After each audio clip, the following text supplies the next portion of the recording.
你们大哥现在还尸骨未寒，你们就这么着急了寡妇的名下的一块药铺吗？大嫂，没必要把话说得那么难听。我知道你一直有让你的女儿学医，但她就算学得再好，又能怎样？最后还不是嫁出去的赔钱货。难道你想让大哥的药铺改名换姓不成？女孩就是女孩，再怎么学习医术都没用，到最后只有伺候公婆、侍奉相公的命。就是因为我们家没有儿子，你们就冠冕堂皇的过来吃绝户，吓得我小女儿都晕过去了，我的苍天啊！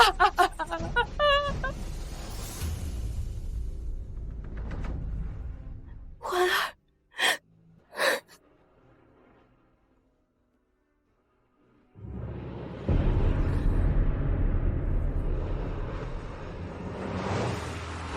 有请我们的曾冉曾教授上台领奖。曾教授，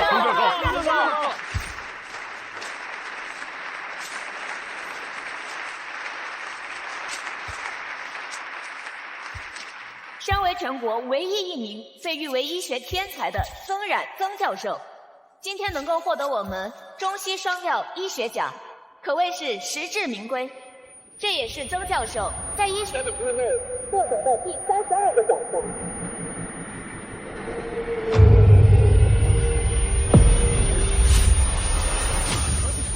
站住！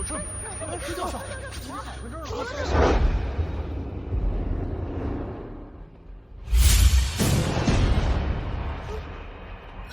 欢儿，欢儿，你怎么了？欢儿，欢儿，欢儿，欢儿，你醒了。你是谁？啊，我的声音怎么变了？欢儿，你这是怎么了？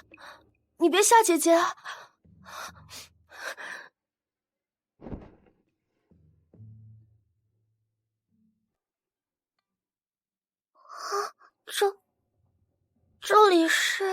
这里是京城，父亲是宫里的太医，我们一直都是跟着父亲娘亲住在这儿的。你说什么？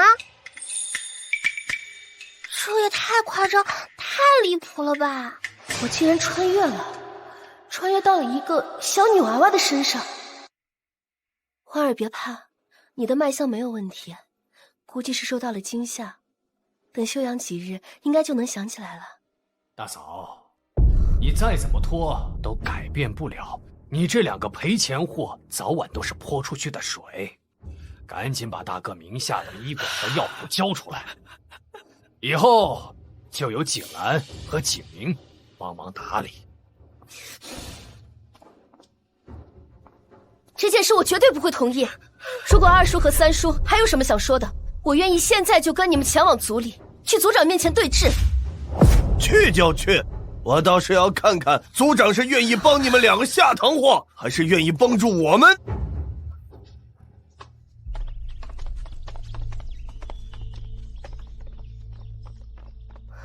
欢儿，你乖乖在这儿等姐姐和娘亲好不好？嗯，欢儿，娘亲和姐姐一会儿就回来。好。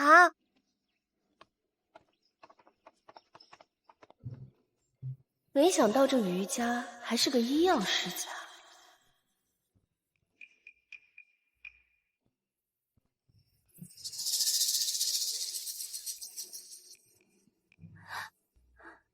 那不是大老爷家的于千欢吗？他竟然也懂医。那花盆里的可是血莲，是这世间极其罕见的灵丹妙药。可惜想要让血莲开花，需要用极其精准的药材，调配喂养进土里，才能催熟血莲。这可是余家100年的难题，连几位已经过世的族老爷都束手无策。他一个废物能懂什么？走。这很难解吗？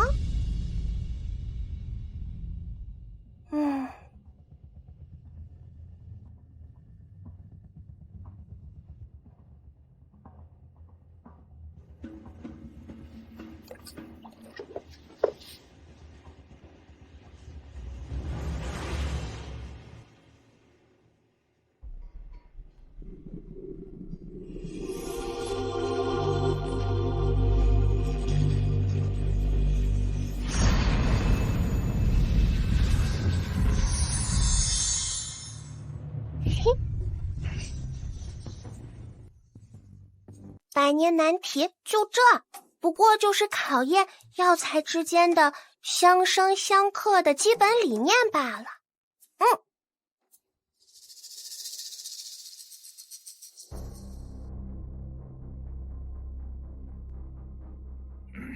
组长，您也知道，今年整个京城内的太医院考核，我们家景兰可是考了第2，等翻了年就要进宫当太医了。试问，要是让我家接管大哥的铺子，必然能为余家继续争光的。组长，我们家景明虽比不上二哥家的景兰，但在城内早已是响当当的大夫，多少达官贵族都上杆子找我们家景明看病。组长，我家女儿虽不及他人，但是水瑶一直在努力学习医术，而且千欢她……打草！水瑶再怎么努力，也不过是个女人家，勤奋也没用。至于千欢嘛，就更不用说了，她就是个坐吃等死的废物。大嫂，你也别说我们欺负你们，无论是千欢还是水瑶，只要能让院子里的血莲开花，我们就再也不过问大哥铺子的事情，如何？二哥，让血莲开花那是祖上都解决不了的难题，你妄想指望2个早晚要嫁出去的糟糠，这根本就是强人所难嘛！组长，咱们院子里的血莲开花了。你说什么？这妙哉，妙哉了！难道这血莲在我们无数次的催熟下，自己有了灵性？不可能！要想让血莲开花，只有一个方法，那就是有人调配出了可催熟血莲的药方。都围在这里干什么？咱们余家百年的难题被解开了。这么简单的问题被解开又有什么好奇怪的？不知小儿贻笑大方。这可是咱们余家祖上留下的谜题，只有拥有极高医术造诣的医学奇才才能够解开这道谜题。怎么样？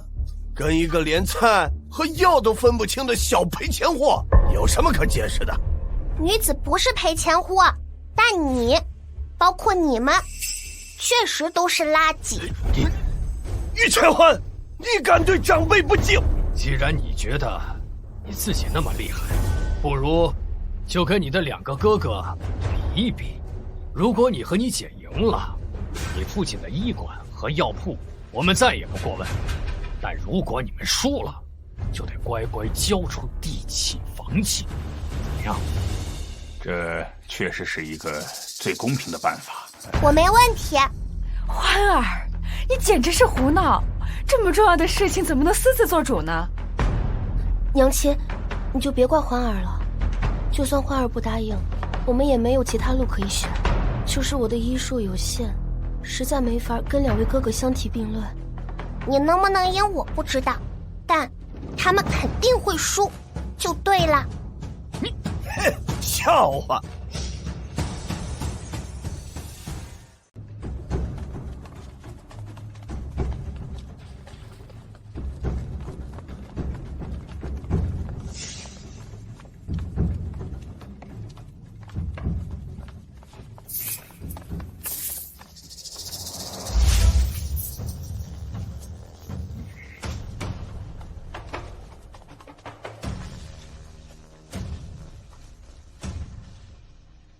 怎么样？跟这2个废物比，你无需太认真，只需发挥你1成的本事就可以。父亲放心，我一定会和2哥一起，让这2个头发长见识短的东西乖乖地将大伯的医馆和药铺让出来。医术无外乎围绕的是望闻听切，既然是比赛，那就从基本开始。这里面有成百上千种药材，而你们要做的就是在这些药材里面找到唯一的一株冬灵草。不过你们要记住，每人只有1炷香的时间。这么多药材当中，只选1株，这可怎么选啊？我原本是不屑欺负你们2个没用的女人的，但既然你们送上门来，那我就只能勉为其难的教教你们怎么做人。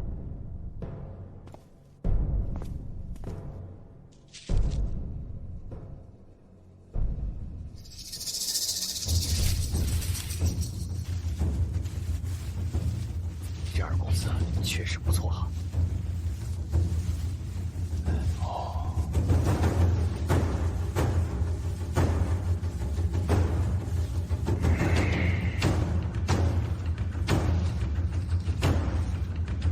我找到了。哎呀，找得真快，不错，刚好1炷香。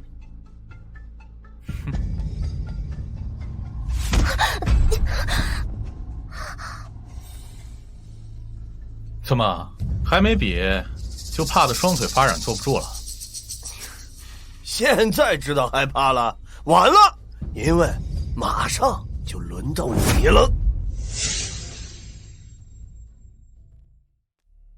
水瑶啊，你的天赋一直不高，而你妹妹又是个完全不懂医术的，不如直接放弃算了。你放心，家族绝对不会不管你们的。虽然是没有了医馆和药铺的收入，但族里面会一直照顾你和你妹妹，直到你们嫁出去为止。身为赔钱货就要认，别总想着出人头地。你们不嫌丢人，我都替你们觉得可笑。大嫂，要我看，你这个做娘的就应该好好劝劝。女人嘛，早晚是要嫁人的，何必在这里浪费大家的时间？不如早点把铺子交出来，也好让他们学学怎么照顾好未来的夫君。既然水瑶没有准备好，那我先来就是了。谢谢你，大哥。不必谢我，我只是不希望别人说我欺负一个女孩子。景兰根本不用比，她一站在那儿就胜负分晓了。是啊，放眼京城，谁人不知？咱们余家的景兰是太医院主考的第2啊！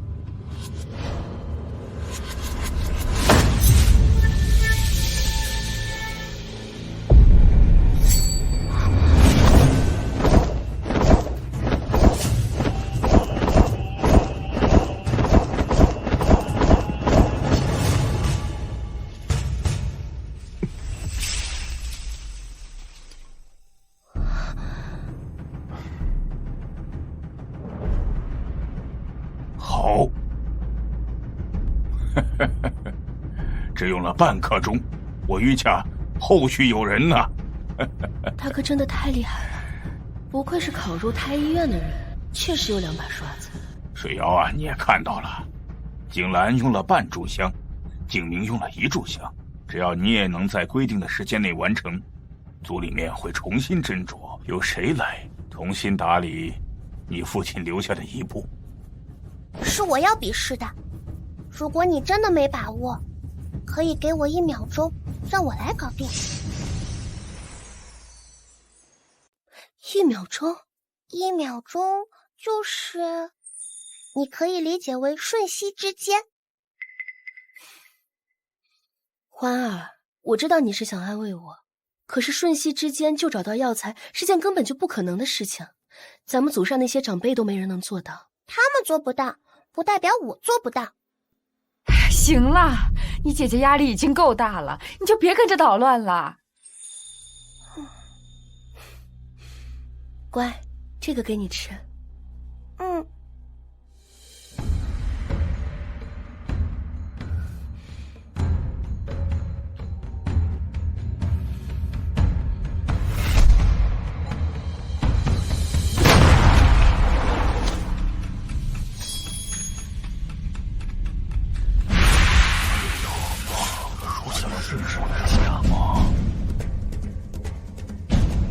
将所有的药材分成3份，同时利用双手去寻找药材，节省时间。不错，一个女娃娃能做到如此，应该已经是极限了。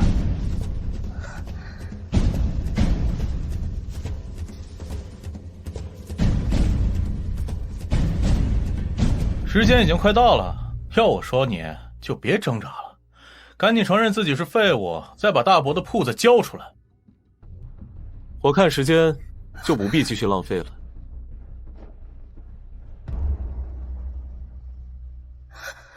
为什么没有人给我时间，给我机会？我明明一直都很努力，难道就因为我和欢儿是女孩子，就活该不被看好？难道这就是现实吗？东陵草就在你手下的那堆药材里。哎呀，不是说了吗？别跟着捣乱了。我说的是实话。他们之所以拿东陵草当作谜底，是因为东陵草本身就要比其他草药的密度大，更容易下沉，能够更好地隐藏在其他草药之中。但东陵草味甘且性暖，而这里大多数的药材都性寒，药物之间本身就有相生相克的作用，性寒的药材在遇到东陵草会本能地避开，所以只需找到呈松散状的那一堆药材，就一定能找到东陵草。你姐姐学了这么多年，都还是个废物。你个小废物，把嘴闭上吧，别在这里丢人现眼。不但是赔钱货，还不自量力。不，他说的并没有错，而且就连我都忽略了通过药性的本身去寻找东陵草，可他却想到了。欢儿，我知道你是担心我，可是你刚刚说的方法，我没必要骗你什么。哼，你不会真相信这个小赔钱货说的梦话了吧？大赔钱货陪着小赔钱货一起疯，还真是合情合理啊。没办法了，只能死马当活马医了。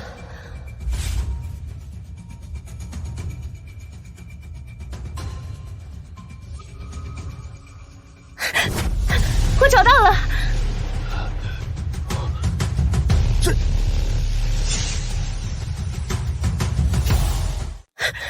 我找到了。真的是冻灵草？这怎么可能？真被你这个小赔钱货给找到了。欢儿，太好了，欢儿，我找到了，你真厉害。你还真的信他呀？一定是你们的父亲在天显灵，在保佑我们。唉，刚刚他说的那番话，字字珠玑，绝非是什么图腾。二哥，这怎么办？你慌什么？他就算在规定的时间内找到冻灵草，也不过就是侥幸而已。这样的人根本就不配继承大哥名下的产业。你们两个老男人加起来怎么也得80、90岁了，不会是打算出尔反尔输不起吧？放肆！你怎么跟长辈说话的？你刚刚不过是侥幸蒙对了而已，在这里张狂什么？你们自己输不起就说我是蒙的，你们哪来的脸？你没大没小，我看你是欠调教了。组长，你就任由他们欺负我们孤儿寡母吗？都给我坐下！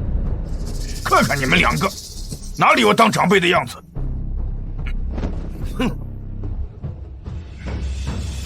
组长，咱们余家在京城医术界的名望并非儿戏，大哥的产业该交给谁打理？您要慎重啊！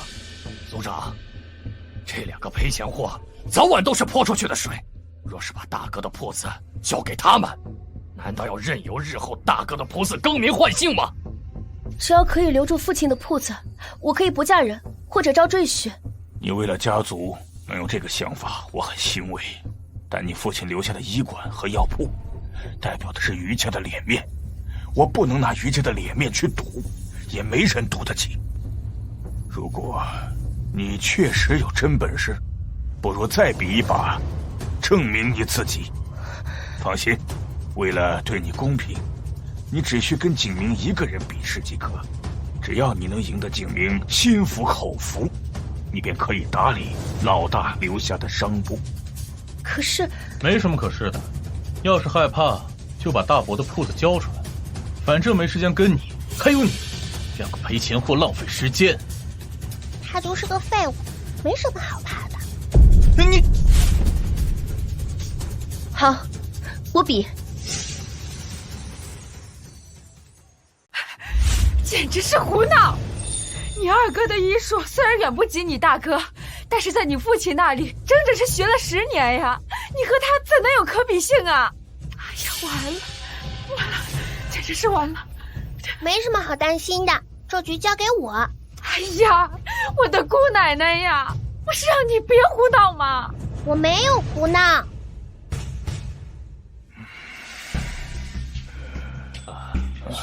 如此有道理。就先这样。经由我和各位族老的商议，此次的比试采用1问1答制，分别由你们2个人拿出各自选好的药材，拷问对方，而答题者需要蒙住双眼，只能靠闻来辨别药材。时间还是1炷香，谁答的药材最多，谁就是赢家。另外，组里面有很多种药材，你们可以随意拿来用。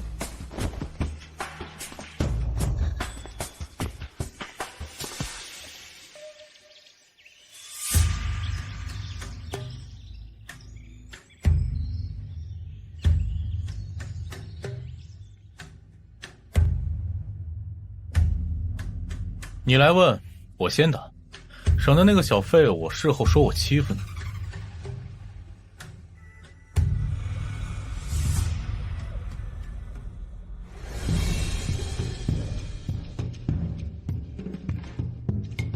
甘露子、古山龙。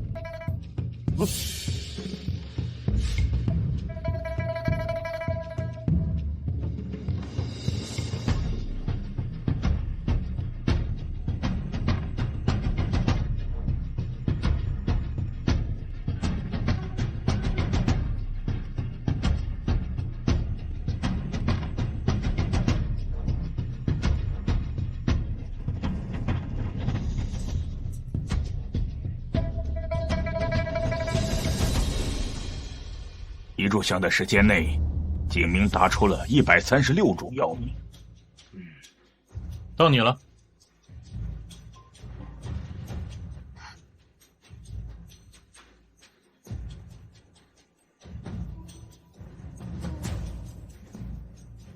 半风河，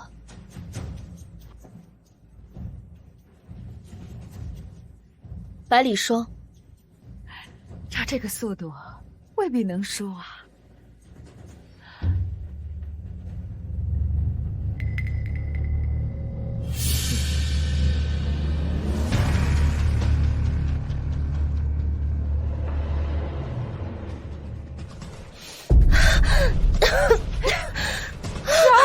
瑶儿，你怎么了？这是？我的鼻子闻不到东西了，这到底怎么回事？风化消，味苦性寒，浅闻片刻，可让人失去嗅觉整10日。瑶儿可是你的妹妹，你怎么能给她下毒？哎，正常比试而已，我可没有下毒。至于这个嘛，估计是我刚着急拿错，要怪就只能怪他倒霉了。你还真是个垃圾！你要我说呀，连老天都看不下去了，不希望你们2个赔钱货拖我余家后腿，败坏家族名誉，这可是天意啊！别挣扎了吧，等会儿当心被雷给劈了。没事的，我还可以比。现在连狗都不如了，拿什么跟我比啊？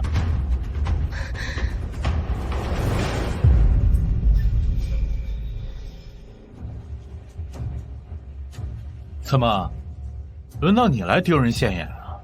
败类就是屁话多。你说什么？我说你不但是个败类，还是个被我踩在脚下的垃圾。臭婊子，你找死！够了！小小年纪，敢对你哥哥不敬不重，这样的人品，让我如何相信你日后能做到人心人术？他们一群人欺负我们孤儿寡母时，你们装聋作哑，现在反过来指责我，难道就因为我是女子吗？但你们别忘了，要是没有女子含辛茹苦怀胎10月，你们连个睁开眼睛的资格都没有。行了行了，看见比试吧。不着急，比之前我得让他们答应我一件事。什么事？如果我赢了，就让他们给我跪下，给我们道歉，承认自己不该重男轻女，并且发誓再也不肖想那些本就不属于他们的医馆和药铺。让长辈给你下跪，你大胆！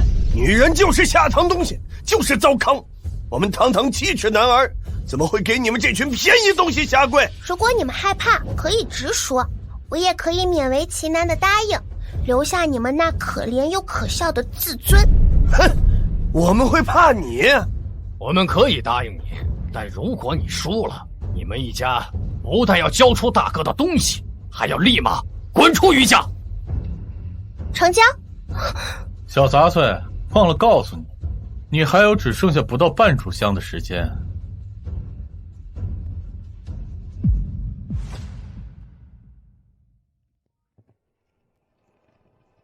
需不需要我把药材给你放在一起，这样还能节省时间？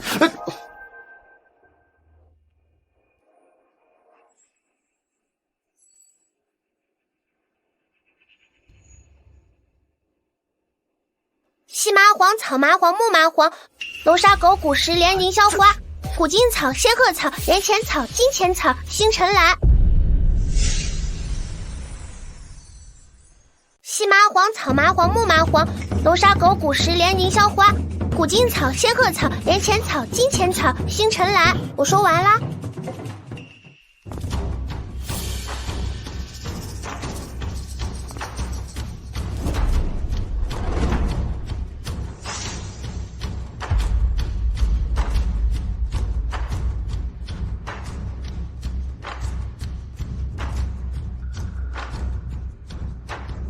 所以根本就没有人听见我说话时。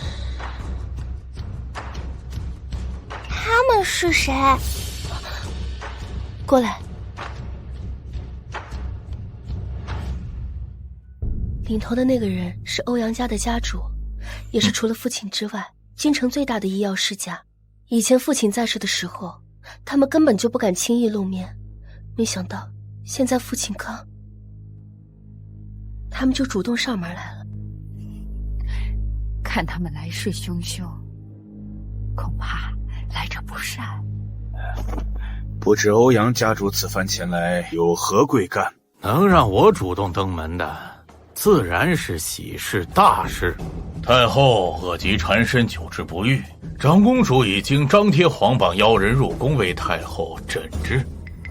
只是这进宫的名额只有1个，不过你也不用担心。京城其他懂医术的人已经全部败在我们欧阳家手下，现在我只要赢了你们余家，我们欧阳家就可理所当然的进宫为太后诊治。哼，就凭你也想赢我们余家，简直是异想天开。以前你大哥在世的时候，你们余家自然是这个，但是现在嘛，只能是这个了。我没时间浪费在这里，比还是不比？给我一句话即可。欧阳家主主动上门，我们余家自然没有畏惧的理由。你们说比就比，那我之前说的那些药还算数吗？你怎么会知道我挑选的所有药材？你是不是趁我不注意偷看了？不对，那么多药材，就算偷看，也绝对不可能全部记住。难道他真的懂医？于老，我劝你还是抓紧时间比试吧，别被无用的人耽误了彼此的时间。你们2个去跟欧阳家比试，切记要谨慎小心，不要丢了我余家脸面。是。说来也巧了，我们余家的几个小辈刚刚正在切磋。就这些东西也配叫做切磋？小孩子过家家罢了，要是比试就要动真格的，毕竟赢了的人可是要进宫为太后治病的。那你的意思是，不如你我2人抽生死签，如果我输了，就让你们余家的人替我下毒，由我的人为我解毒，反之也是同样的道理。人命并非儿戏，医术同样也是用来救人，不是用来害人的。哪来的下堂的东西？大人说话没你插嘴的份儿。于老，你也不必为难，只要你坦白的告诉我，其实就是连你也对你家小辈的医术也是不放心，我还是可以理解你的。毕竟自于太医撒手人寰之后，你们于家也没什么拿得出手的人才了。我自然对我于家的医术有信心。来人，拿生死签过来。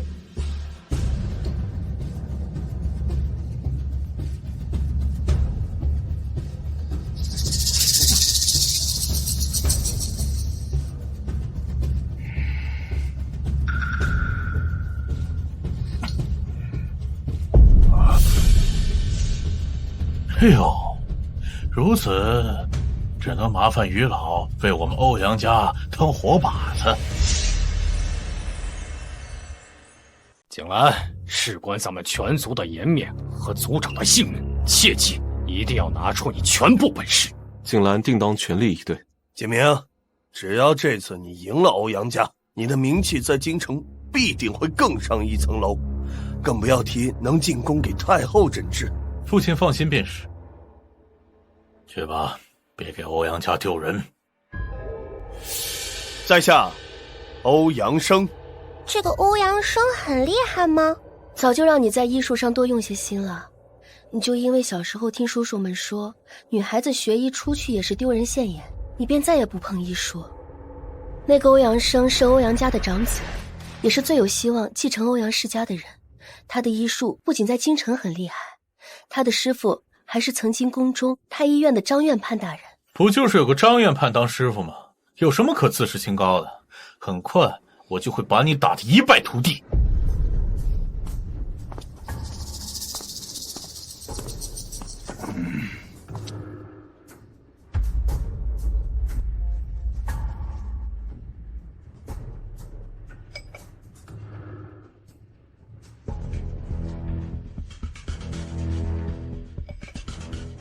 于老，得罪了。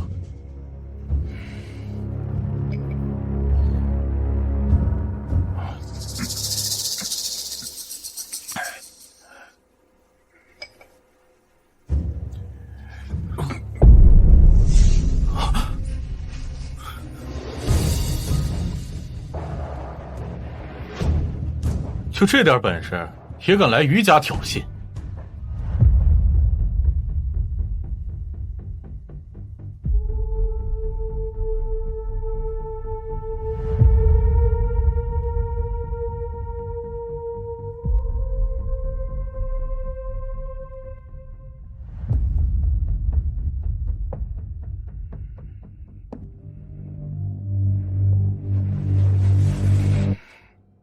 不错，不错，挺好。族长，族长，族长，族长，族长，怎么会这样？我这味药不但攻身，更是攻心。你只是控制了他经脉的毒素，自然无用。我本以为你有多厉害，结果不过尔。你卑鄙！技不如人就要认输。你现在不是吵架的时候，族长的毒不能耽搁。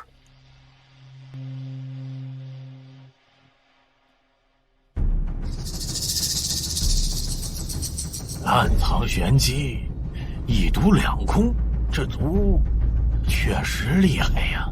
族长抽搐不止，明显是毒素已经攻心，这毒难解呀。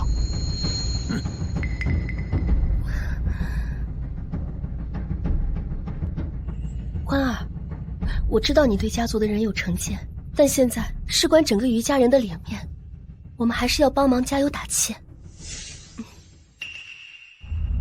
难得在这里能看见已经残缺的医书典籍，我自然不能错过。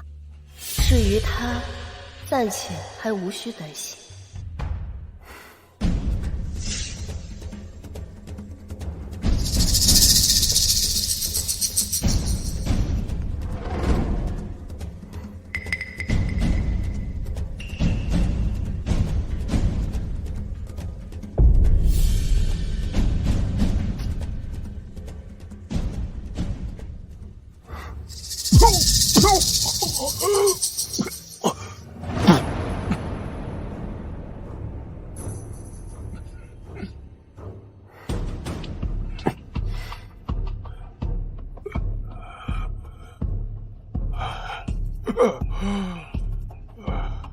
你输了。不愧是太医院的卓考第二，我认输。这个玉景兰确实厉害，不容小觑。不过下一次他就没这么好运能赢了。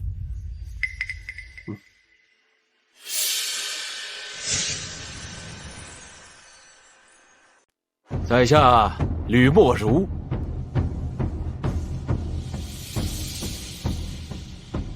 吕莫如，曾经太医院的吕章院判，欧阳生的师傅。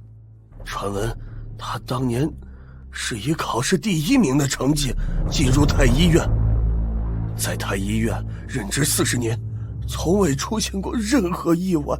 大哥，这个吕莫如不好对付，我定当全力以对。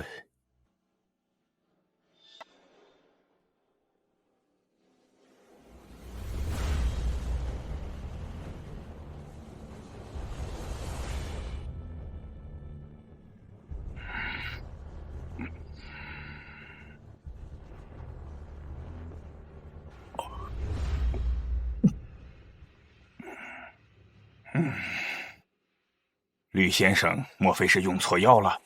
真正的毒，不仅无色无味，更是毫无痛觉可言。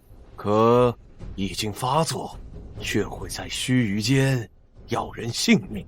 你还是看看自己的手腕吧。啊！红天千机！红天千机，中毒者除手腕处显现出一个红线腕，再无任何反应，但毒素会随着血脉渐渐走向心脏，也就是说，有红线蔓延生长到心脏处，中毒者将会瞬间丧命，再无回天之力。此毒非一般人能配出，他怎么会？这该如何是好啊？再怎么千奇百怪的毒，不过是万变不离宗，互心互慢，以守为攻。哎，欢儿，不得胡言乱语。我只是在读书而已。不对，他读的是医书典籍，怎么可能会教人怎么解毒呢？东陵草就在你手下的那堆药材里。他们之所以拿东陵草当作谜底，是因为东陵草本身需要比其他草药的密度大，更容易下沉，能够更好的隐藏在其他草药之中。但东陵草味甘且性暖，而这里大多数的药材都性寒，药物之间本身就有相生相克的作用，性寒的药材在遇到东陵草会本能的避开。所以只需找到呈松散状的那一堆药材，就一定能找到东陵草。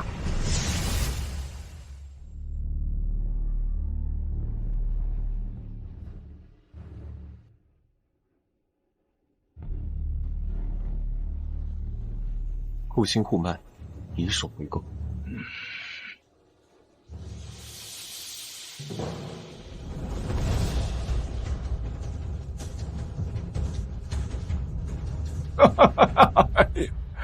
好，景兰这护心阵法真是无懈可击呀！啊，日后我们余家的希望就都在他的身上了。是啊，承让。后生可期呀！大哥，恭喜！清欢，让开点儿，你挡光了。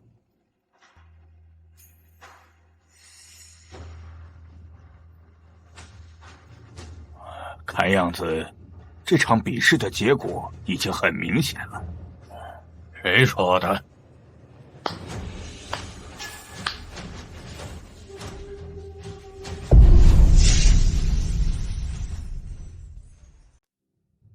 义父，接下来就交给你了。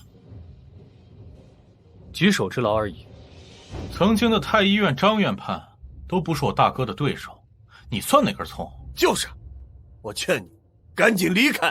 我儿子没空跟无名小卒比试，一群井底之蛙。不如你问问于景兰，站在你面前的这位是不是个无名小卒？江安，你这是？丁寒州，今年他医院卓考第1名，我打听过了半个时辰，而他却只用了1刻钟不到。这，欧阳家主请外人来跟我于家比试，这是作弊。于老，实不相瞒，前几日丁寒州就已经成为我们欧阳家的门客，更是我的义子。你应该很清楚你我之间的差距。公平起见，我会将调配毒药师的7种药材告知你，只要能够解开我的毒，便算你赢。原来任青野是这种滋味。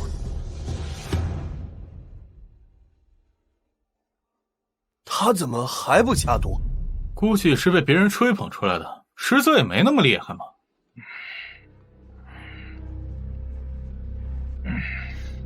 我早已下毒，其中包括紫丹参、百草露、天仙子、毒魔藤、烈火性胶书、八角玄冰草、奇荣通天菊。他什么时候下的毒？他下毒的动作竟已快到肉眼无法捕捉。你们动作要快一点，不然你的好族长会一直喝水，直到活活撑死。景兰，快呀！大哥，不能再继续让族长喝水了呀！怎么，不知道怎么解了？要不这样，你现在就认输，我让人给你解药，如何？我认输。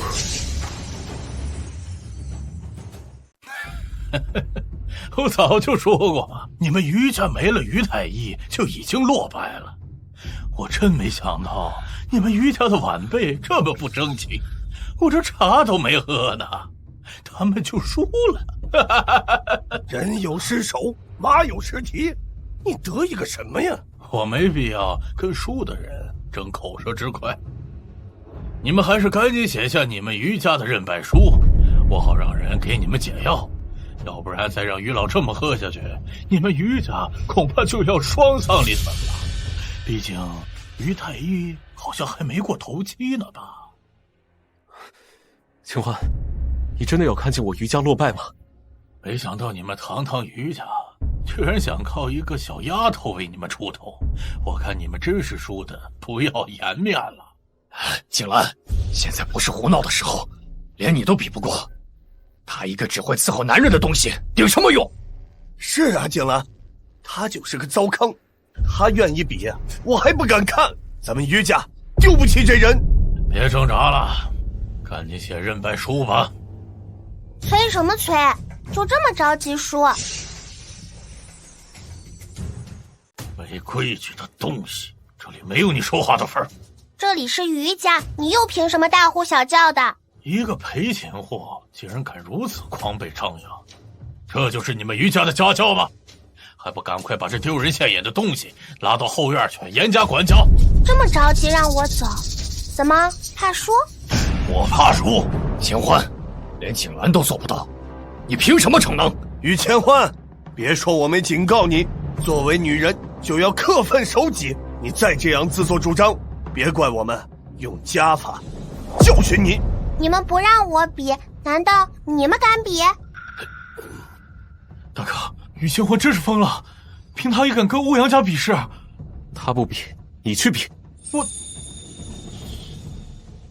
3人对3人，应该很公平吧？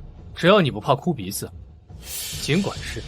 没想到你们于家找这么一个下堂的东西来拖延时间，你们就不怕传出去被人笑掉大牙吗？大嫂，这就是你教养的女人吗？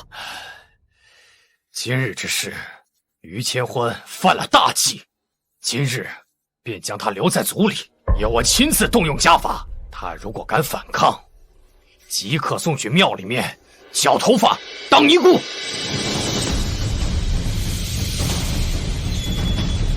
于千欢，你还不快住手！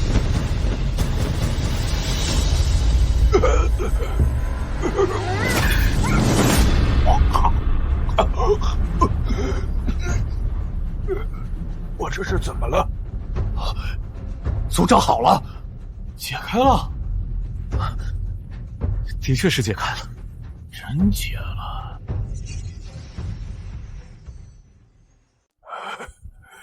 这次多亏了千欢呐，没想到最后能为我们余家增添门楣的，竟是个女娃娃。都怪我有眼无珠啊，惭愧。我是不是出现幻觉了？他怎么解开了？他就是一个下堂的东西，他就是个赔钱货啊！刚才爱玉组长一直在喝水，千欢便将他体内的毒素全部集中到了胃里，在胃中进行中和，所以刚才组长吐出来的不单单是水，还有化解出来的毒素，可谓是一举两得呀。大哥，他真的会医术？不是会，而是精通。他刚才下针的手法行云流水，一气呵成，可谓是出神入化。我还要看书，快走不送。还太医院卓考第一呢，连我最小的妹妹都比不过。说起来，我们余家还要多谢谢欧阳家主啊！若是没有这次比试，我们余家也没有进宫见太后的机会呀。别高兴得太早了，刚才丁寒舟已经说出了7成炼制毒药的药材，这个小丫头只不过是碰巧蒙中了而已。真要是比本事，她连给丁寒舟提鞋的资格都没有。如此说来，欧阳家主对这个结果很不服气呀。有本事你让这个小丫头跟丁寒舟再比一场。我可以答应你，但我有一个条件。一个没爹的东西，无论提什么条件，我都答应，因为你很快就能成为所有人眼中的笑柄。你来当活靶子，我来下毒，让你的人解。不用露出那么怕死的表情，我也会告诉你的人炼制毒药所需要的药材。好，我今天就代替你爹，好好教育你这个没教养、没规矩、下丫头骗子。花儿，这件事情关系到家族荣誉，你可千万不能乱来啊！欢儿，那个丁寒舟连大哥都这么惧怕他，你不可能一而再再而三的赢过他，还是放弃吧。族长，咱们家族的荣誉不能交给一个赔钱货呀！族长，三思啊！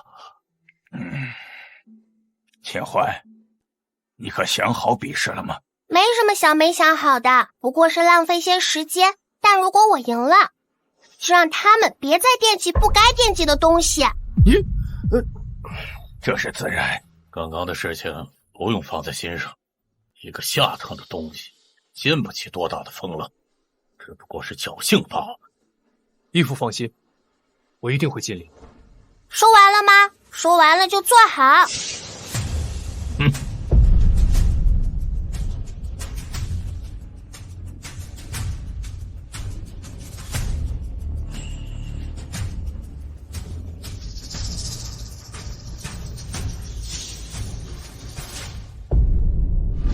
这就是你下的毒？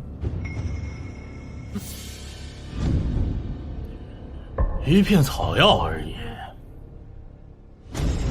我看也不用解，真是贻笑大方。你这个赔钱货，怎么敢这么糊弄了事？简直胆大妄为！不对，欧阳家家主的笑一直在继续，根本就没有停下来的意思。父亲，你怎么还在笑？我的毒虽然没有什么唬人的征兆，但却会让中毒者一直狂笑不止，直到精疲力竭、口吐白沫、气息全无。这，你快给我父亲解毒啊！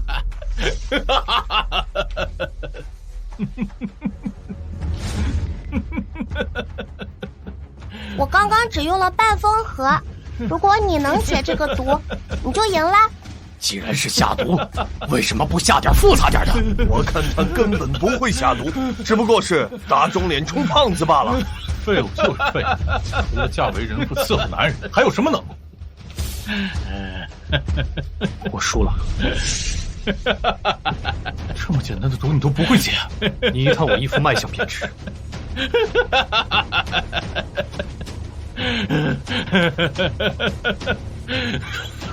这脉象怎么能乱到这种程度？根本探不出半分虚实。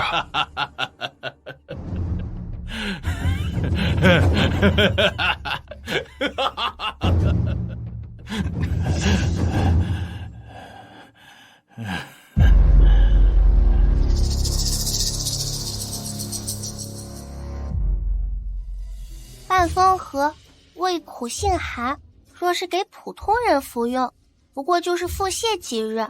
但我见欧阳家主身体困重，四肢乏力，说话时舌苔白腻，面色显黄，皮肤发干，明显就是体内湿气过重所致。半风荷的寒配上体内自有的湿，便会相生相克，让欧阳家主出现中毒狂笑之症。当然，要想解毒也很简单，只需要除湿方可。你小小年纪，怎么能对医学药理熟知如此之深？父亲，你怎么样了？没有这东西，我没有你这样的儿子。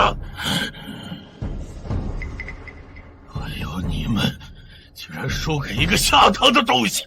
技不如人，不分年纪大小，我们确实是输了。他都认输了，你也别绷着了，赶紧滚吧！记住，我们于家永远胜了你们欧阳家一头。这次是我听爹了，走！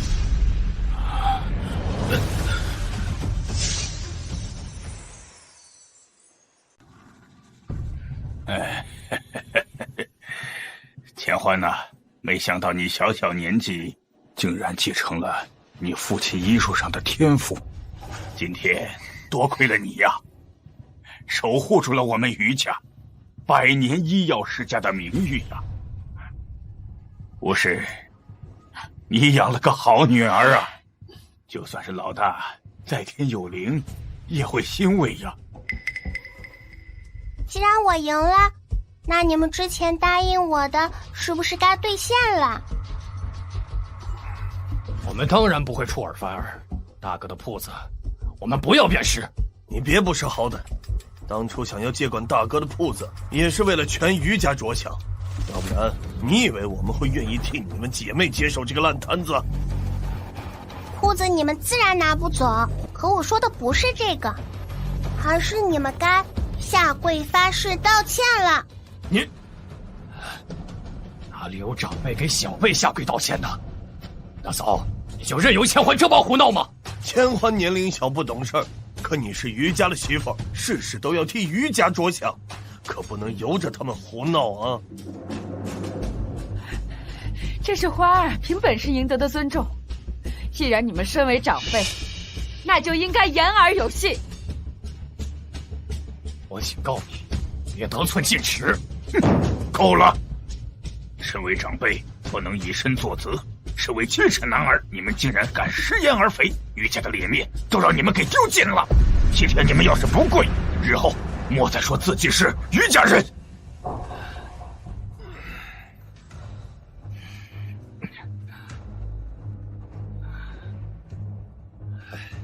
是我有眼无珠，小看了你。我发誓，以后再也不笑想大哥的铺子了。对，我也发誓，我以后再也不欺负你，还有你母亲，还有你姐姐。这下行了吧？还长公主口谕。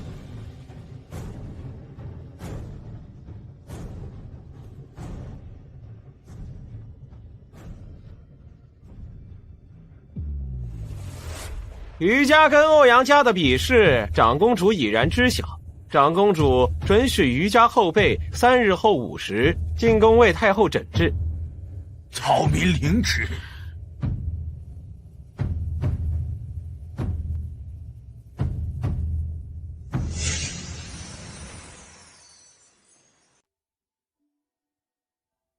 水瑶、千欢，你们两姐妹也坐吧。啊。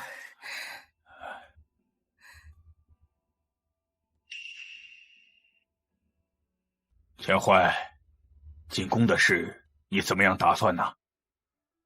抱歉，我没兴趣。我知道，你肯定是在生气，族里重男轻女。可是我们也不知道你们两姐妹竟能如此争气呀。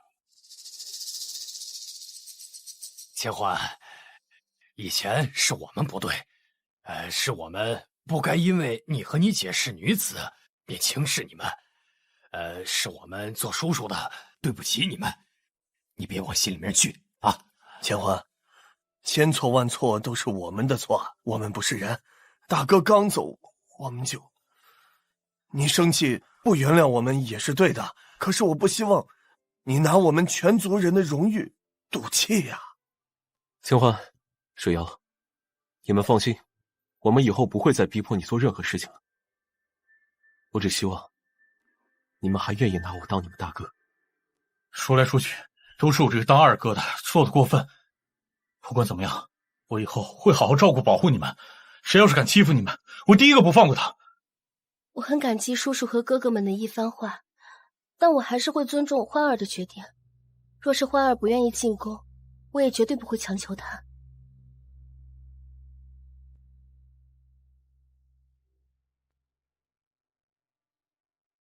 虽然我没兴趣，但我可以跟你们进宫去玩玩。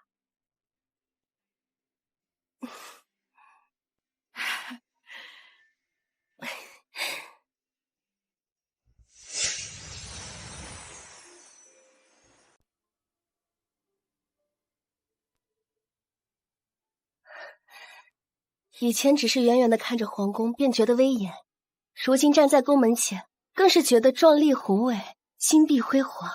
我是真没想到，我这辈子也有进宫的机会。皇宫不比外边，切记要谨言慎行，千万不要给余家丢脸。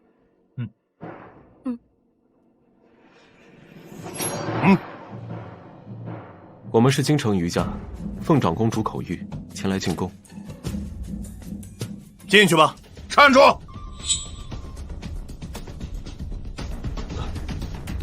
这里是皇宫，不是市集。你们几个怎么当差的啊？一群阿猫阿狗随意放行吗？赵太医，他们是奉长公主之命才进宫的。长公主，我们是京城余家，特意前来给太后看病。我认识你，不要以为太医院录取了你，你就有资格炫耀。你就是一只雏鸟，你有什么资格给太后治病？简直是自不量力，找死！我们是赢了欧阳家才得以进宫的，况且此番是长公主派人给我们传的口谕。放肆！没有规矩的东西！我是太医院的太医，你是个什么下贱的东西？谁准许你跟我说话了？赵太医，我们没有想闹事，我们只想进宫。我看你们就是来闹事的！来人，把这帮刁民给我轰出宫门！长公主的口谕不能耽搁，在没有进宫之前，哪也不许去。我们进宫是给太后看病，又不是给你看病，凭什么看你的眼色行事？还是说你怕我们进宫后你丢了你的饭碗？好啊，你们敢在宫门前撒泼，我看你们是不想活了！你们都看见了吧？你们都听见了吧？把这群不懂规矩的人放到宫里面，惹出什么是非，你们几个的脑袋都得跟着搬家！还愣着干什么呀？给我打，给我狠狠的打！哎呀，放心，长公主那边我会替你们说清开脱的。打！是。你们要干什么？抱歉，我们也只是奉命行事。我们余家可是京城有名的医药世家，你们余家，余太医死了之后，你们余家还有什么希望可言？与其指望着这只雏鸟，倒不如赶紧给这两个下贱的东西找两门好亲事。如果嫁得好，给未来的夫君服侍得好，兴许你们余家在京城还能站稳脚跟。打！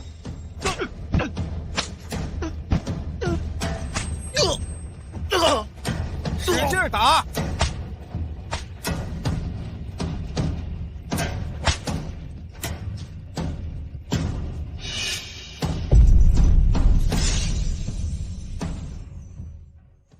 仗着自己在宫里面当差，面对其他人耀武扬威、狗仗人势的东西，你似乎忘记你自己也是个奴才了。你放肆！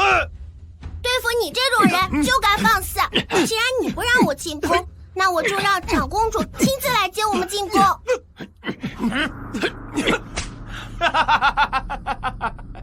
你以为你是个什么东西？还让长公主亲自来接你？我看你是想要让长公主亲自送你上断头台吧？这是瑜伽的见面礼，还请长公主涂抹在想要涂抹的地方。待长公主见到此物带来的奇效，便会亲自来见我。哎呀，我还以为是有什么过人的本事，不过是讨好献媚嘛。井底之蛙就是井底之蛙。长公主什么奇珍异宝没见过，会喜欢你这个破瓶子？哎呀，不过嘛，你要想找死，我就成全你啊！去，把他这个破瓶子给长公主送去。是。你说这是瑜伽送给本宫的？回长公主，正是。瑜伽人说，这药膏对长公主您有奇效。本宫乃千金之躯，岂是什么东西都配用在本宫身上？想当年，于太医对我有救命之恩，我总要帮上一帮的。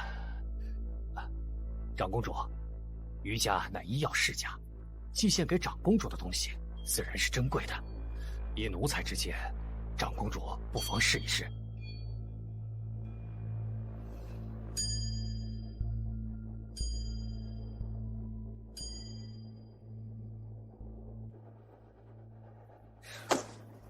果然是骗人的东西！你还在这做什么？长公主，瑜伽人还说，若您收到这药膏，便会亲自前往宫廷前迎他们进宫。放肆！他们瑜伽简直放肆！以为自己赢了欧阳家，就可以在本宫面前颐指气使了？长大的狗胆！给我把他们通通送进大牢！是。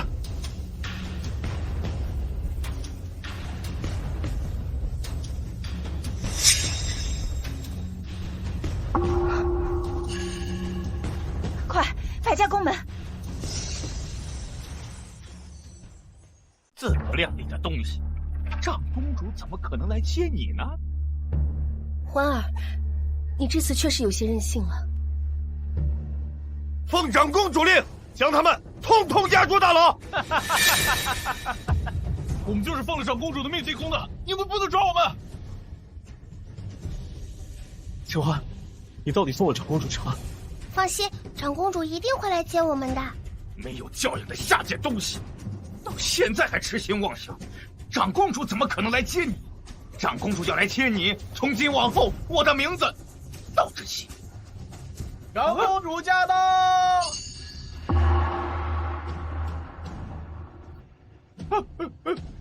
叩见长公主殿下。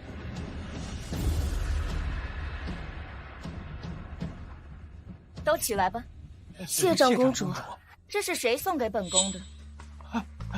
回长公主的话，就是这个不知天高地厚的东西。小小年纪，胆大包天，以微臣所见，倒不如把他送到庙里当姑子。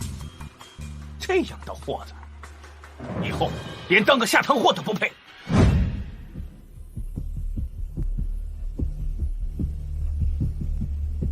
看样子，长公主对我……欢儿，长公主面前不可这般没大没小。看样子，长公主对民女送的礼物应该很满意吧？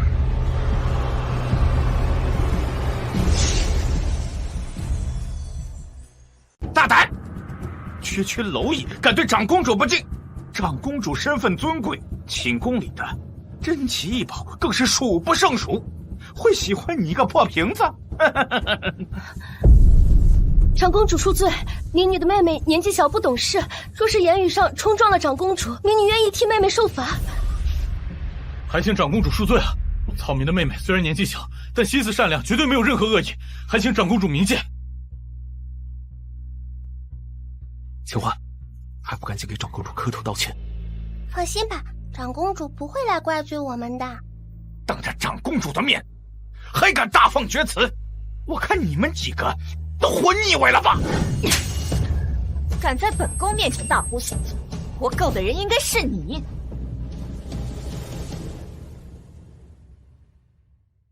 都起来吧。啊！是你特地为本宫准备了祛疤的膏药。嗯。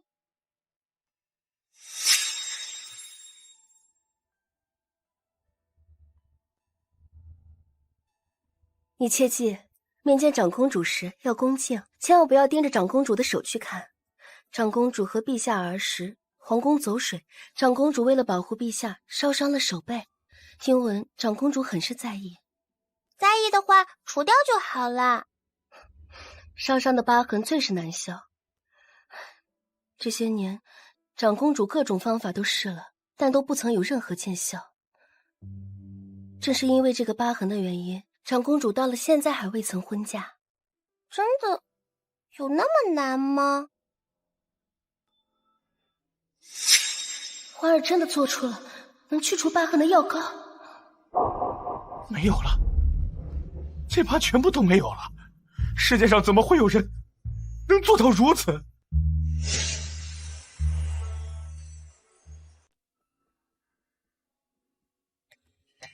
干什么？不是你说让本宫接你进宫吗？走吧。长公主恕罪，草民不敢随长公主进宫。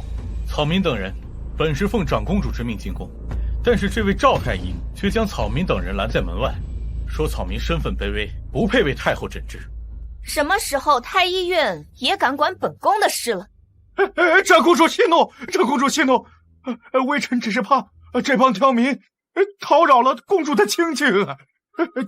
特别是这两个女子身份低贱，不在闺阁之中，等着伺候好未来的夫君，却在这里抛头露面，简直就……女子怎么了？谁规定的女子就一定要嫁人？你别忘了，本宫是女子，皇后是女子，太后亦是女子。长公主饶命！长公主饶命！长公主饶命！既然你的嘴巴不知道该如何说话，倒不如不用。我该死！奴才该死！奴才该死！奴才该死！奴才该死！奴才该死！走吧，本宫带你进宫。没想到这位长公主的想法倒是很超凡脱俗嘛。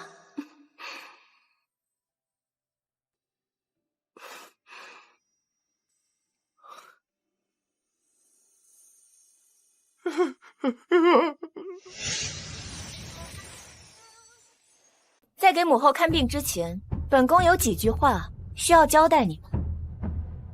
请长公主放心，我等定将竭尽全力为太后诊治。光是竭尽全力只怕并不够。太医院的太医均是京城医术界的翘楚，太后病重，这些太医怎么可能置太后的生死于不顾？除非太后的病是宫中所有太医都束手无策的。母后的病情确实非同小可。实不相瞒，在你们之前，本宫就已经找过幽州的孔家、蓟城的曹家，还有燕都的严家，那可都是举世闻名的医药世家。敢问长公主，真的连孔曹严几家都没有医治好太后吗？既然几大世家都为太后诊治过，但他们对太后的病情肯定颇有研究。草民恳请长公主即刻传召他们进宫，我等也好提前询问他们对太后病情的看法。其实他们一直都没有离开过皇宫，因为他们都已经被处死。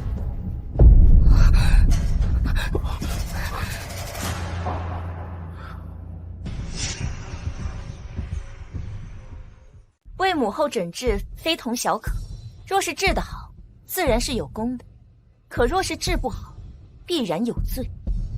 那若是我们对太后的病情也束手无策的话，同样是死罪。原本本宫是不会提前告知你们任何的，但是于千欢的努力，本宫甚是喜欢。现在的提醒全当是本宫的回礼，希望你们一会儿到了太后的寝宫后全力以赴，切莫让本宫失望才好。长公主，草民的弟弟妹妹年纪尚小，还请长公主提前放他们出宫。草民愿意留下来为太后诊治。大哥，你闭嘴！现在不是老儿女情长的时候。大哥，我们是绝对不可能留你一个人在这儿的。没错，要走一起走，要留一起留。世间万物存在皆合理，只要是病，就自然会有病因，只要找到病因，便不愁治疗的办法。一个人留下只是在送死，但我们所有人在一起，或许还有活着离开的可能。大哥，大哥，好，那我们一起全力以赴。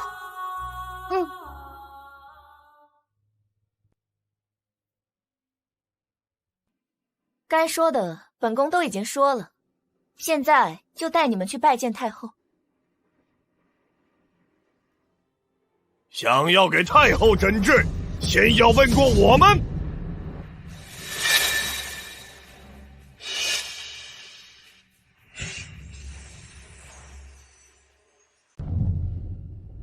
还请长公主留步。张院判这是什么意思？太后病重，不宜被闲杂人等叨扰，还请长公主不要费心啊！你放肆！这是陛下的意思。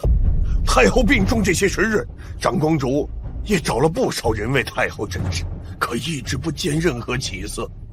陛下一直重视长公主，所以不予计较。若长公主一而再再而三的叨扰太后，真等陛下耐心全部耗尽。你这是在威胁长公主？我这只是转述陛下的口谕而已。至于你们，学了一些医术皮毛，便敢教唆长公主叨扰太后，你们该当何罪？我们是真的想为太后诊治。你们可笑至极，卑贱的女流之辈，就该臣服男子脚下。是谁给你们这么大的勇气？于景兰，我知道你有几分医术造诣，但若真的想给太后诊治，也不是不可以。但前提是你要赢过我。你敢比试吗？太后的病情刻不容缓，若此时比试，怕是只会耽搁时间。耽搁一些时间，也总比一些下三滥的讨扰太后的好吧？你说谁人下三滥？说的就是你们！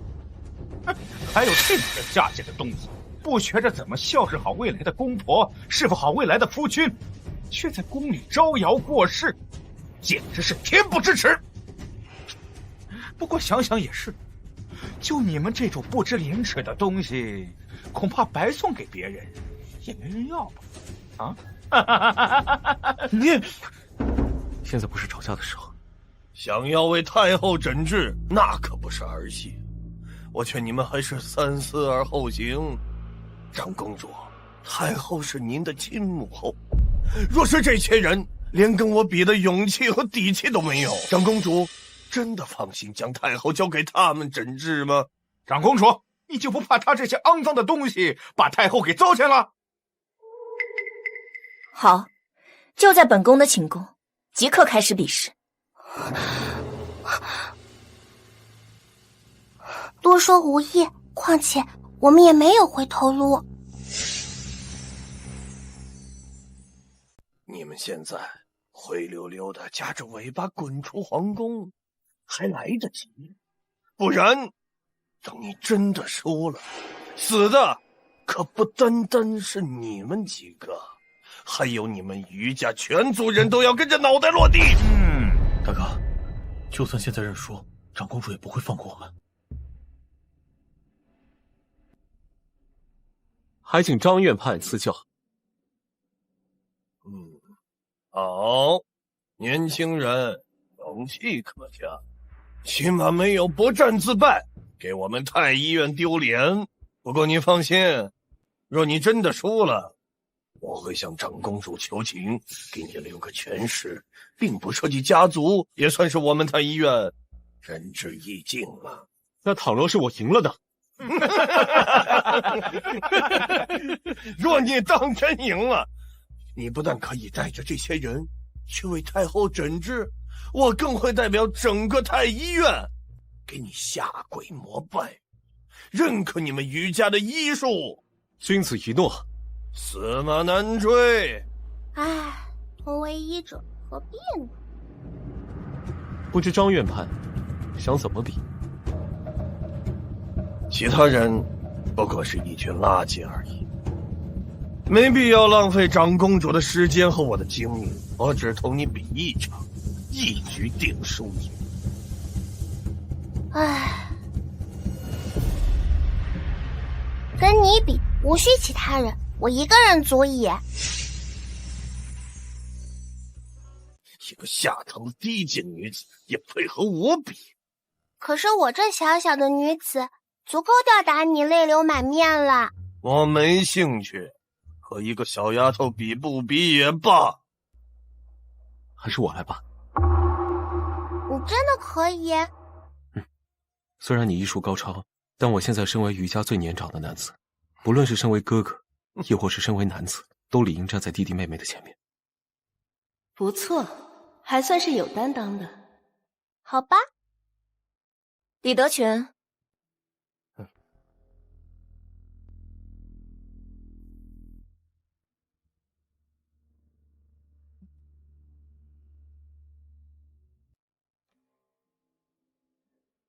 这是长公主那只金丝雀，听闻价值连城，世间罕见。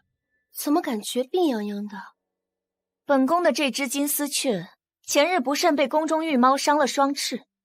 本宫听闻断骨缝合之术，本最为考验医术的。现在就由你们二人分别为它诊治一翅膀，最后就由此雀当作评判。长公主，这金丝雀何其珍贵，万一过程中受到了惊吓，太后乃万金之躯，若是连给本宫的金丝雀治疗都不敢，谈何给太后诊治？这缝合考核的不单单是缝合的技巧，还有耐力，以及对穴位和经脉的熟知。最顶级的缝合术只需要7针，1针不能多，1针不能少。你是后辈，那便我先来吧。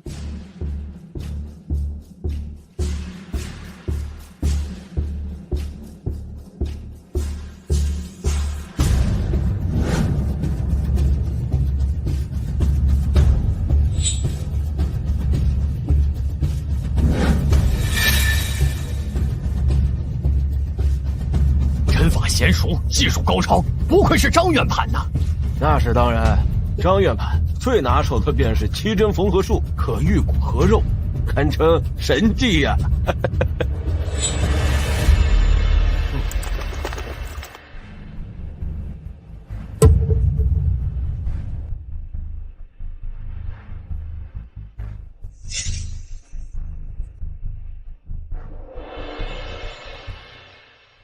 果然是针法如神呐！没想到此人竟将针灸之道掌握得如此精妙，效果简直惊人至极。看到了吧？就你这种垃圾也能跟张院判相提并论？我劝你们几个趁早认输得了。说的好像你也能做到似的。哎，你一介草民敢对我不敬？都给本宫闭嘴！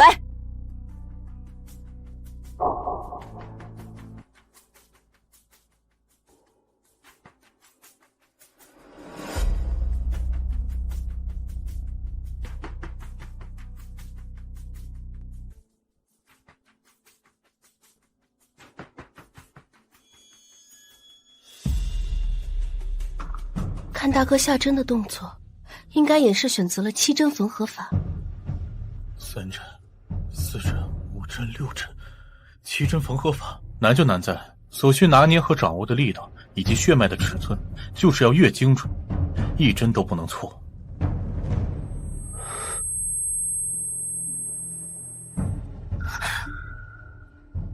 简章缝合，忽视第6针，从第5针数1寸5的距离落下最后1针，以3叠结收尾。小丫头，你说什么？随便说着玩的。像你这种下贱东西，就是没有教养。哎，一个小丫头片子说的话，自然是胡说八道啊！哎，就你这种下贱坯子，没有规矩。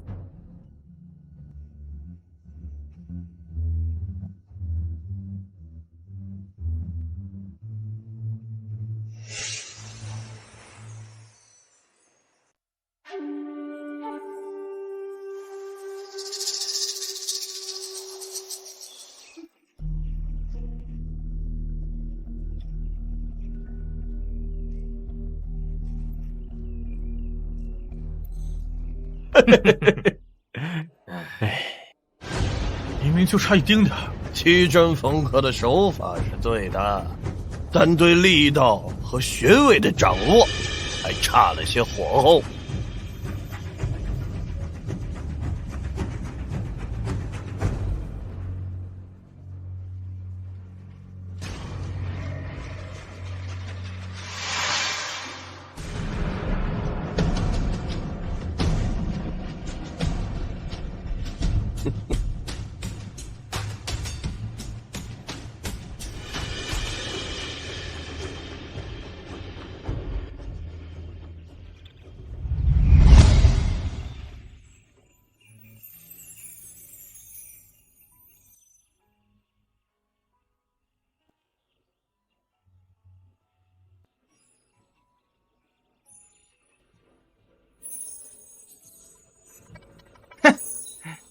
就你这种半吊子，也敢跟太后一致？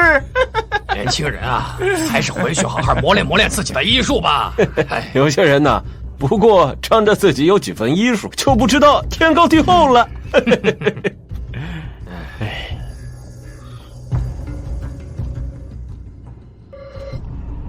对不起，让你们失望了。大哥，你已经尽力了，无需自责和道歉。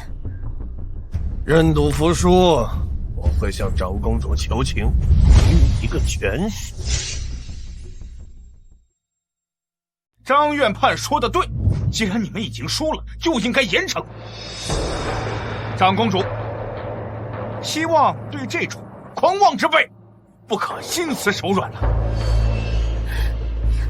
长公主明鉴，我们都是真心想为太后诊治的。启禀长公主，草民的医术的确有待提高，但草民妹妹的医术却非常精湛，恳请长公主不要因为草民一人而牵扯无辜之人。请长公主看了妹妹的医术之后，再做定夺也无迟。就这么一个丫头片子，也配说医术精湛？我看你就是输不起，怕死吧？拉你的妹妹垫背，说瞎话不打草稿。一个小小的女子敢说自己医术精湛，那我岂不成了医圣了？没错，长得没我腿长的东西，他能做什么？挑人现眼，贻笑大方。别说我没给你机会，要是你们心有不服，不论是你还是你，皆可与我比试。至于上一局，全都是我这个当长辈的让你一局。就当饭蛋，不过如此。长公主，你也看到了吧？姓于的这家人打着给太后治病的幌子，在京城里面招摇撞骗，像他们这种人就要严惩，还请长公主千万不要心慈手软呐！来人，把于家几个人通通带下去，大刑伺候。等等，我跟你。这黄毛丫头是谁啊？这是于太于的妖女，不过我从未听闻她会懂医术。小丫头，你可别怪我没提醒，就连你这个在医术上颇有造诣的大哥，都只有出丑的份，你凭什么比呀？难道凭你头发长见识短吗？就是头发长见识短。欢儿，不得胡闹。我知道你在医术上天赋斐然，人家可是宫中的张院判啊，人家医术那么厉害，你也看到了，你拿什么跟人家比啊？你确实是有些本事，但只是有一些而已。没想到你们于家已经沦落到如此地步，竟让一个猪一样的丫头来出头。我妹妹不是猪，一个传宗接代的工具而已，不是猪是什么？你废话这么多，难道是怕了？笑话，我会怕你这个黄毛丫头？欢儿，我知道你不甘心，但现在不是闹脾气的时候啊。我们好好求求公主开恩，或许还有活路。你要是输了，我们就死路一条了。跟他比，我不会输。好大的口气啊！哎，好，我给你一个机会，让你知道狂妄自大的最终下场是什么。欢儿，不能答应他。我看你是真疯了，大哥，你好好说说他，我可不想跟着他一起送死。千欢虽然年纪尚小，但并非是非不分。他的医术你们都看见了，非但没比我差，还远在我之上。再说了，我们已经没有退路了。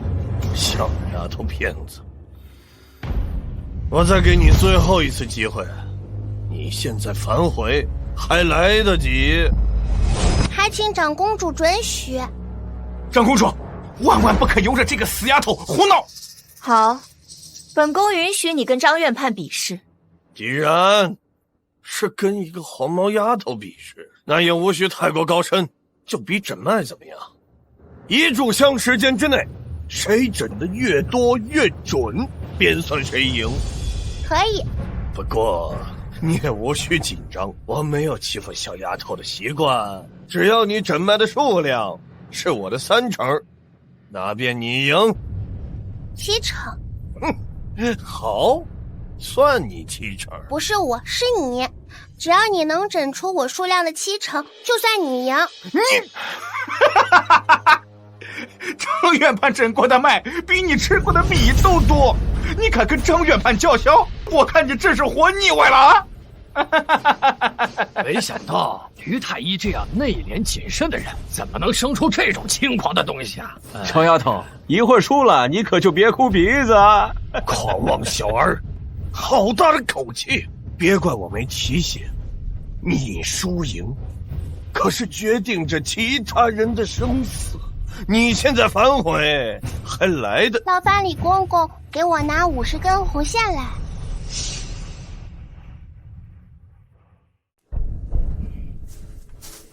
我先开始诊脉，没意见吧？可以，我倒要看看你能耍出什么花招。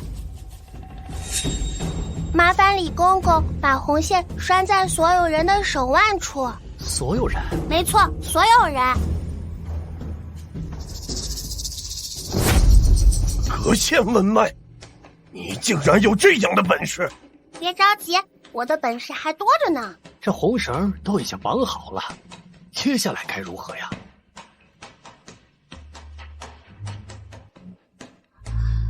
欢儿究竟想干什么？难道他想同时给大家诊脉？你竟然会千丝万缕！什么是千丝万缕？奴才听闻一种问脉的方法，在几十人或几百人的手腕上拴上红绳，诊脉者通过手腕上的红绳轻微的跳动，同时可以诊脉所有人，因此诊脉者手中的红线如千丝万缕一般，故有了此名。同时为所有人隔线问脉，这怎么可能？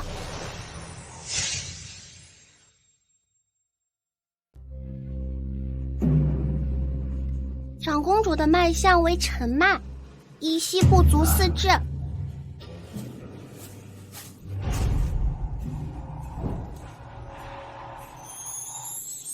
下一个脉象为迟脉，依稀5至以上，主热症、热邪亢盛。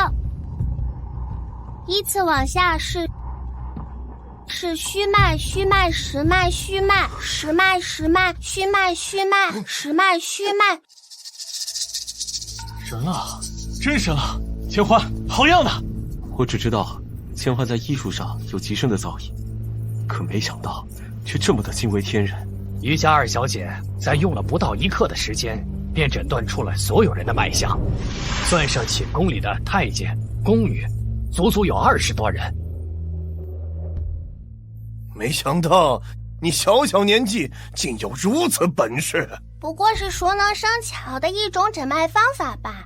虽然你故弄玄虚，刻意卖弄，但你年纪小，做这些哗众取宠的事情都可以理解。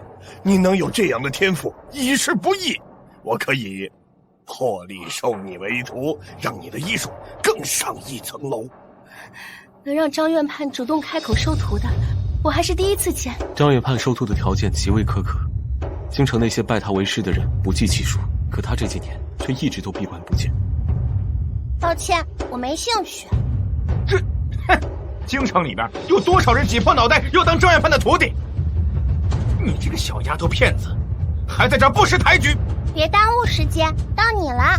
小丫头，你怕是不知道千丝万缕的弊端吗？为多人诊脉的同时，速度快，但准确率也下降。我赌你只能对1/3，而我只要对得多，那我就是赢家了。如果我全对，你根本无需再问嘛，因为你已经输了。因为我赌你没办法在这么短的时间内为这里的所有人问诊。小丫头，得意的话不要说太早。陈麦，于家二小姐对。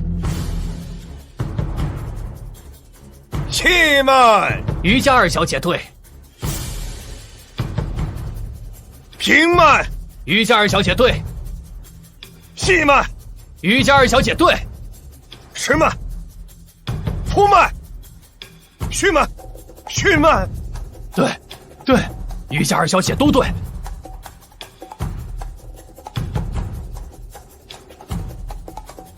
实脉，实脉，实脉，实脉，对，全部都对。这怎么可能？张院判，一炷香的时间到了。一炷香的时间内，张院判只问诊了10几人，而于千欢却问诊了所有人。张院判的问诊结果同于千欢一般，可见于千欢的准确率。我看这场比试的输赢已经很明显。赢了，欢儿，你赢了。我怎么会输？你只是一个女子。医术造诣没有男女之分，更没有贵贱之分。这局你输了。张院判的医术是我们太医院所有人都认可的，你只是侥幸赢了一回罢了。输了就是输了，可是没想到我竟然有一天会输给一个黄毛小丫头。果然是天外有天，人外有人。是我目光短浅，是我技不如人，我输了。这愿赌服输，你的医术确实值得让人尊敬，我愿收回我刚才的所有偏见，只希望你以后无论遇到怎样的困难，千万不要放弃医术。放心吧，我不会放弃的。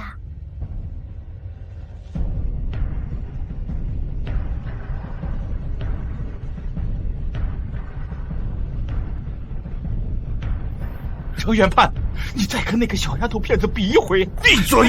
你不该让那个赔钱的东西那么猖狂。你没资格轻视他。张院判，你听我说，张院判。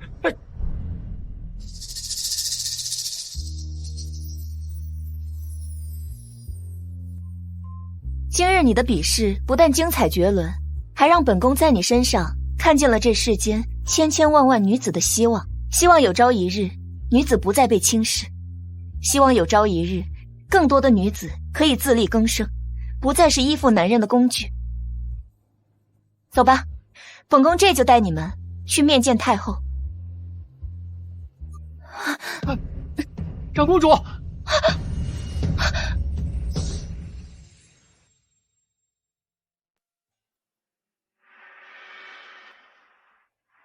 于仙儿小姐，长公主她怎么样了？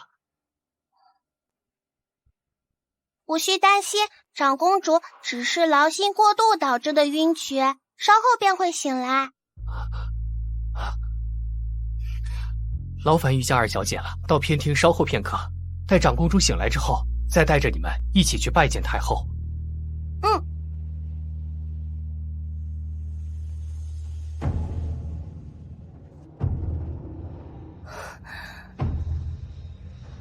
欢儿，怎么样？无碍，长公主休息片刻自会恢复。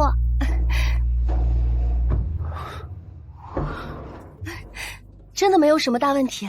千欢的医术那么厉害，难道你还信不过他？他要是说长公主没问题，那长公主就一定没事。是啊，现在的千欢跟以前真的是判若两人。说起来，以前我还和景明嘲笑过你，还好你没有因此放弃了医术。哎，大哥，你看，那个小赔钱货也开始偷偷学医啊。女子就是女子，再怎么学，也终究是相夫教子的一个繁衍工具罢了。大哥说的没错，赔钱货呀，不过就是往外泼的水。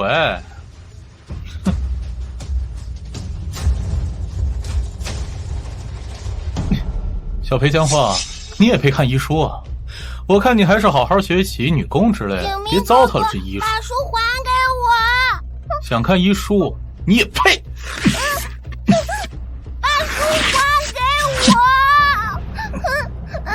把书还给我！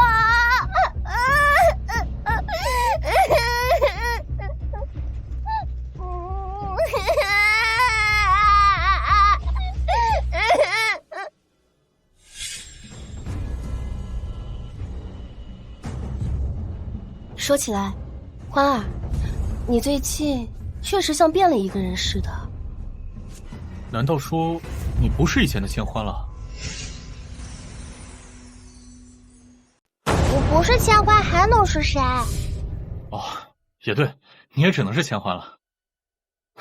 千欢，别听你二哥瞎说。我其实是能够感受到你身体里对医书的渴望和热爱。虽然我不知道我什么时候会离开，但我希望当你重新苏醒时，能够重拾对医术的热情，因为没有人值得你放弃自己喜欢的东西。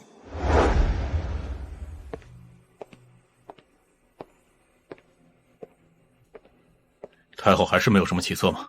回陛下，太后依旧还在昏迷。启禀陛下，刚刚传来消息，说长公主昏迷了。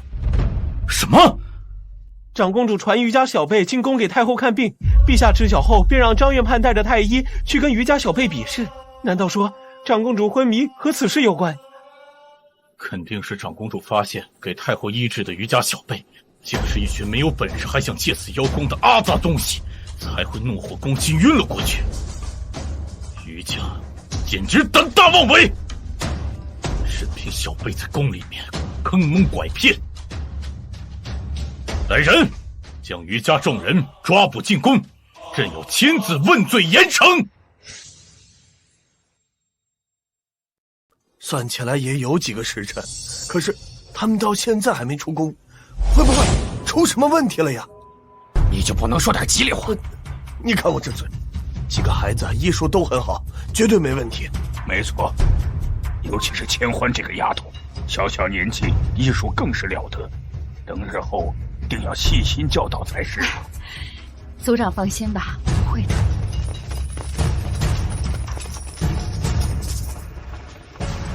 余家小辈医术不精，惊扰长公主，客传陛下口谕，押余家众人进宫问罪。公公可是哪里出错了吧？我余家100年医药世家，医术可是闻名京城，家中几个小辈更是技术精湛了。大胆余家，难道想要违抗陛下的意思吗？不敢，不敢。来人，将他们全部带走。误会啊，误会！啊！都起来吧。长公主千金之躯，日后还是要多保重自己的身体。母后的病情迟迟没有起色，本宫自然忧虑。不过，本宫看见你们，就看见了希望。说起来，本宫还有一件事情想要拜托你。皇后挂念太后凤体，已经足足月余没有进食，太医院用尽了各种法子，就是没有半分起色。现在人已经虚弱的不成样子，全靠太医院的参汤吊着。你可有什么好办法能让皇后进食？思虑过度，内焦外燥，这样的人越是看见药，越是会厌烦。我说几个药名，长公主让太医院的人抓取后碾成粉末，无需熬煮，直接放在皇后的膳食中即可。哦，还有不用吃药就能痊愈的法子？吃药3分毒，有些病若盲目吃药，反得适得其反。好，本宫现在就派人去太医院。长公主，长公主，大事不好了！可是母后，不是太后，是陛下派人把于家人都捉拿进宫，说是要亲自问罪。你说什么？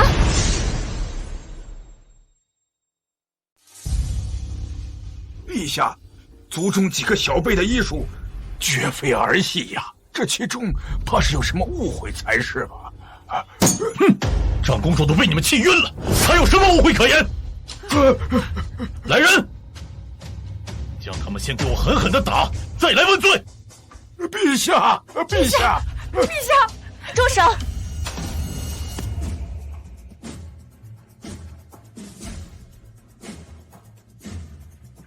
皇兄，公主，你醒了，快点就坐。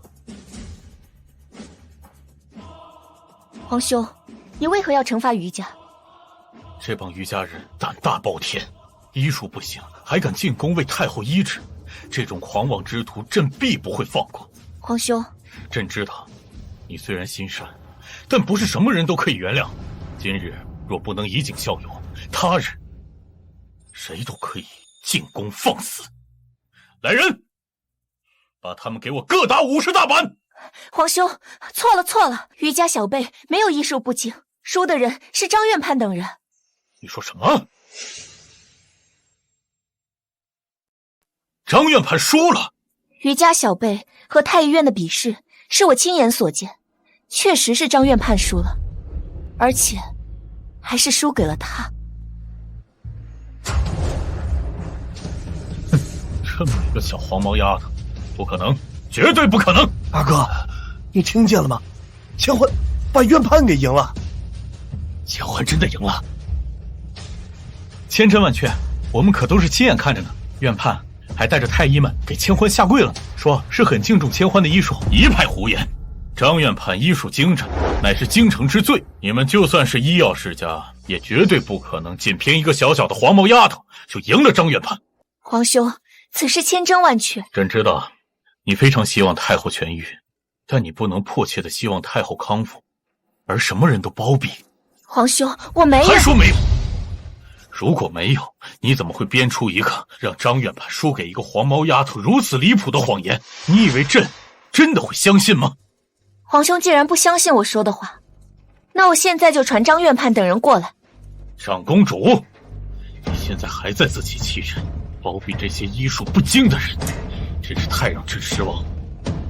还有你们几个，我不知道你们用了何种手段，让长公主为你们欺君罔上，但是朕绝不会姑息。来人，将他们给我按在地上，在朕和长公主的面前狠狠地打！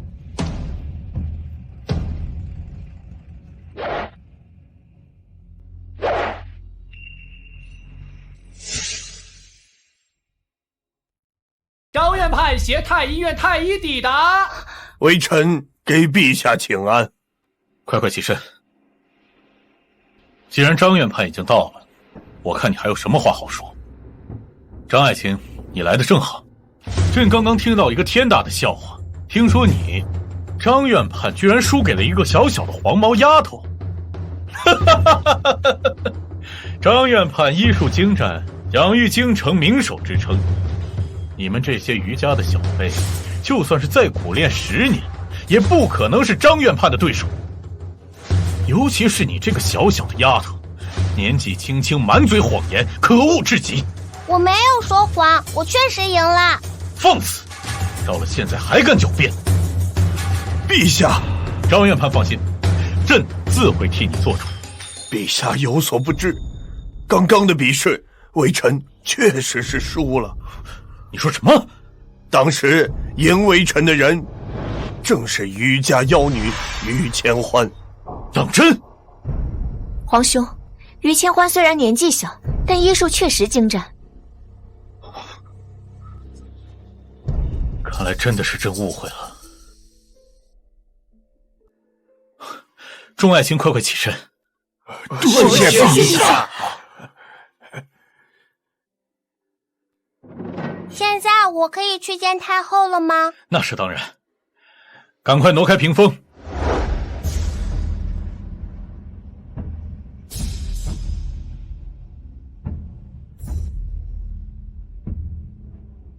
母后，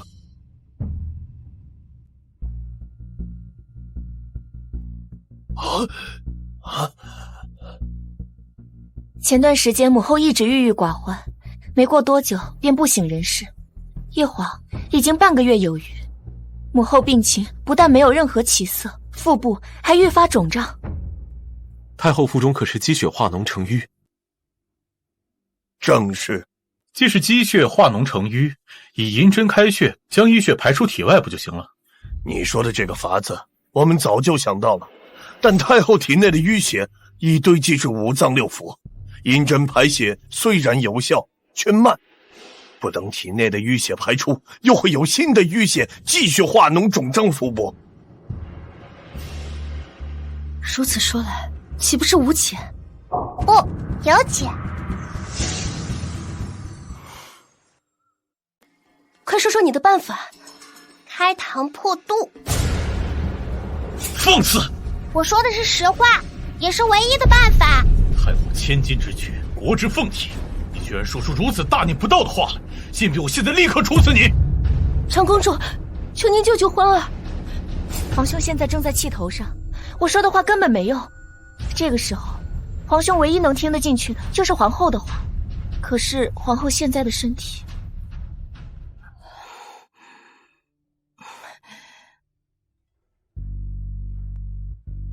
皇后娘娘，听说今日的午膳是长公主特意找人要的偏方，您尝尝看，可有食欲？本宫吃不下，都端下去。皇后娘娘，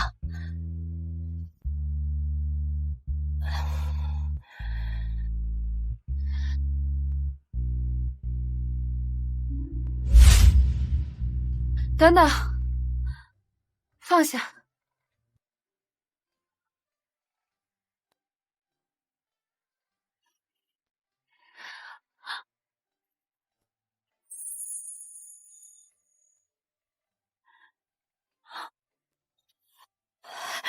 皇后娘娘，您终于能吃进去东西了，太好了！本宫好久没有吃得这么香了，不知道这长公主是从哪里要来的偏方。长公主和陛下都在太后寝宫，皇后娘娘若是当真好奇，可以当面去问长公主，顺便亲自为陛下报个平安呢。你说的没错，本宫现在就亲自去问长公主，本宫一定要好好赏赐治好本宫病的人。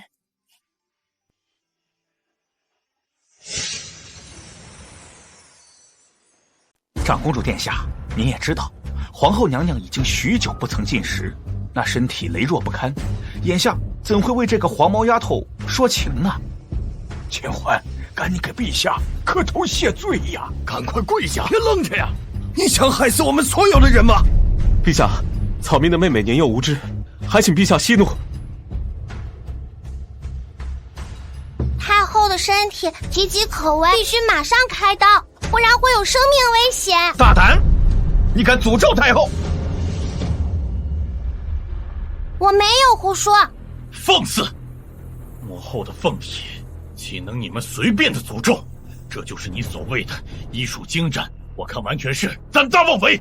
皇上息怒，于千欢的医术确实值得信赖。都什么时候了，你还在替他说谎？你是想害死母后吗？从现在开始，还有谁敢替于千欢说情，一律格杀无论。来人，将他带下去，立刻处死！陛下，陛下，陛下息怒，陛下息怒，陛下息怒！陛下，陛下，陛下，皇后娘娘驾到！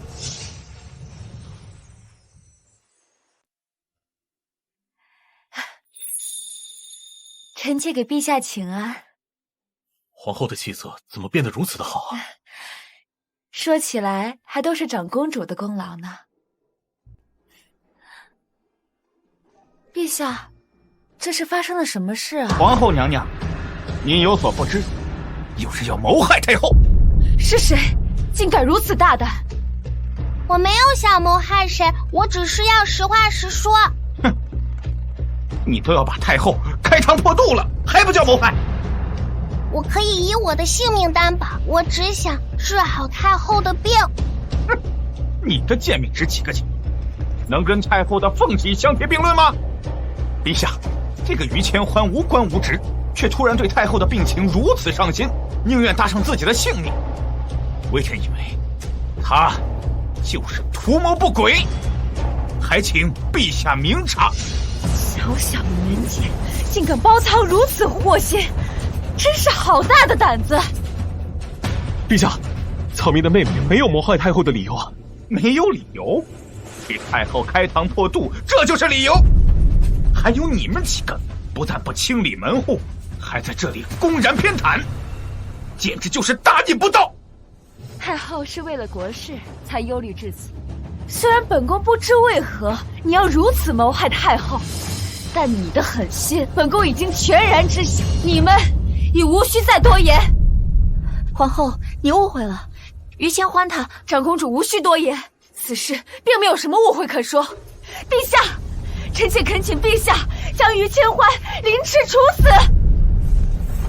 皇后息怒，皇上息怒呀！皇上请开恩。好，就按皇后说的办。皇兄不可，长公主，切莫为了一个刁民而浪费心思。皇后，于千欢他不是刁民，就是他给你开的方子，才让你恢复如初的。什么？你说的可都是真的？此事事关太后凤体，我怎敢儿戏？于千欢真有过人的医术。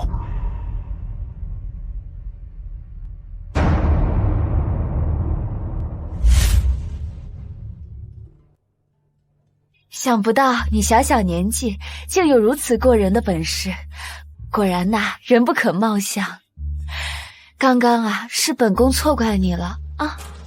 于千欢的医术，乃我们所有人有目共睹，反倒是他在这里搬弄是非，煽风点火，其罪当诛。啊！原来是你从中作梗。来人呐，拉出去，脱掉官服，乱棍打死！皇上饶命啊！皇上饶命啊！皇上！你是真心要给太后医治？嗯。好，那朕答应你，但有一个条件：如果你医治不好，你的全族人将会因为你而人头落地。你可敢？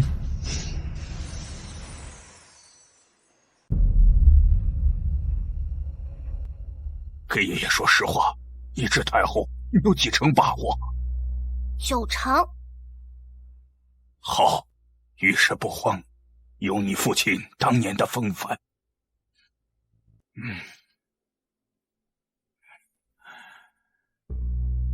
曾经草民因千欢是女儿身，便一直对她轻蔑无视，甚至纵容家中男人们对她进行无情打压，恣意刻薄。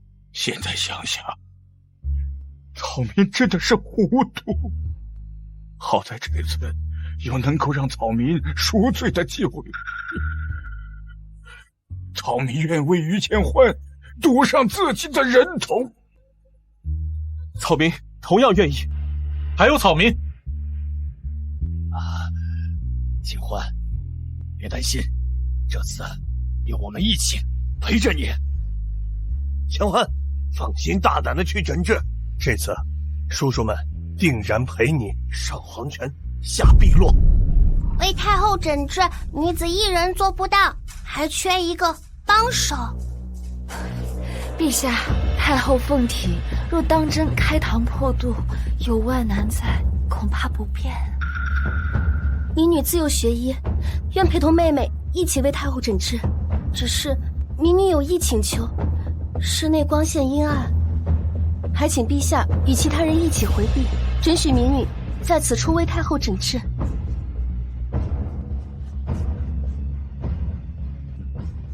准。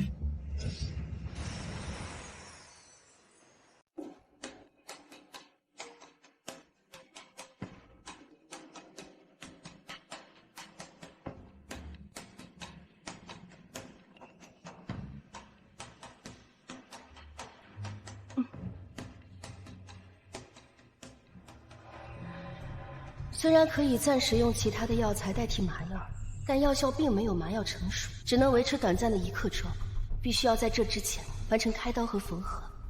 随时看好太后的反应。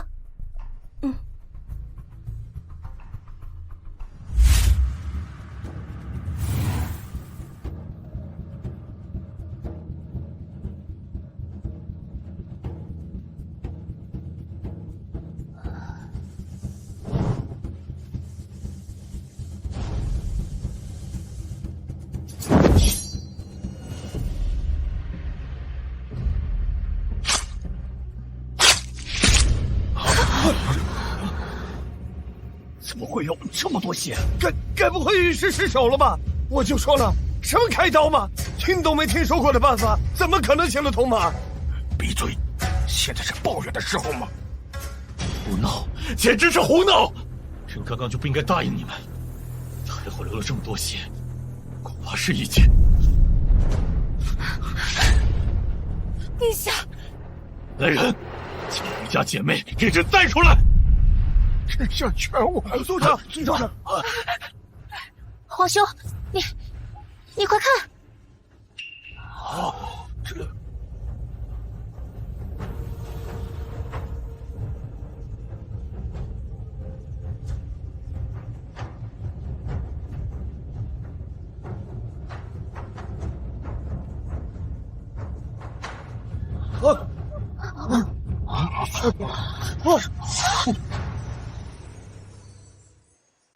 凤鸣回春术，这是凤鸣回春术啊！何为凤鸣回春术？回长公主，在几百年前的医学典籍上记载过，曾经有一位医学圣手，他在自己的自传中提到过凤鸣回春术这种划破肉皮的诊治办法呀。你的意思是，开膛破肚并非儿戏？微臣只当是书籍中夸大其词，没想到真的有人能够做到如此，使微臣才疏学浅，还请陛下责罚。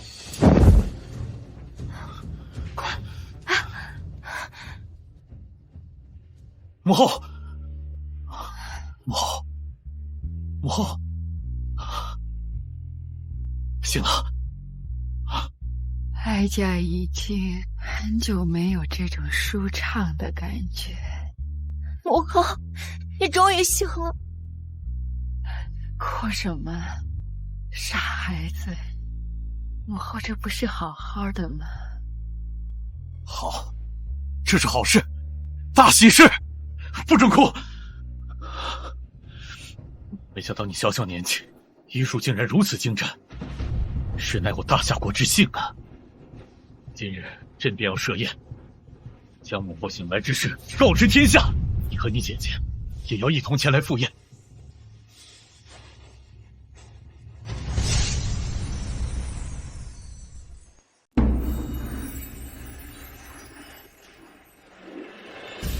今晚可是陛下亲自设宴，他们两个一清二白的东西怎么混进来了？今晚陛下设宴邀请的是朝中大臣和女眷，我劝你们还是趁早离开的好，不然等陛下发现了，你们全家的脑袋都得一块落地。我们是奉了陛下的旨意受邀前来的。陛下的旨意？你是在做梦吧？你们余家不过就是一个小小的医术圣家，也被陛下下旨。欢儿治好了太后，陛下龙颜大悦。治好了太后？我看你不是在做梦，你们是疯了。上京学医的谁不知道？你妹妹就是一个不成器的废物，她能医好太后？太后刚刚苏醒，你们就迫不及待的来，看样子你们余家不仅医术不行，品德更是下等。我们没有。行了，少在这里往你们余家脸上贴金了。我告诉你们，我和南宁姐不但是副高3品的女眷，而且我们已经被选入宫中当做女医官了。如我们这样的女子，在京城中也是万里挑一的。你和你妹妹就是追一辈子，也追不上我们的脚步。算了，咱们别自降身段，跟这两个下等东西浪费口舌。皇上驾到！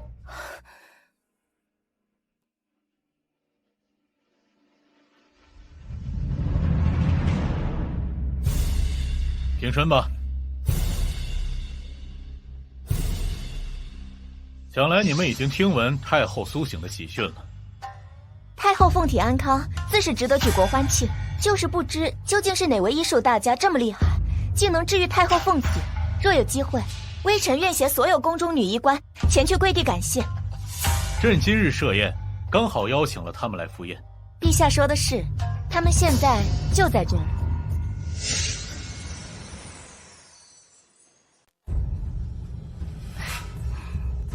你干什么？陛下面前，岂容你们放肆？赶紧滚一边去，别打搅了陛下的兴致。此番医治太后的人，正是于家的姐妹，于水瑶、于千欢。怎么可能？茂女医，你刚刚说要感谢诊治太后的人，现在你要跪地感谢的人就在你面前。南宁姐，他们真的这。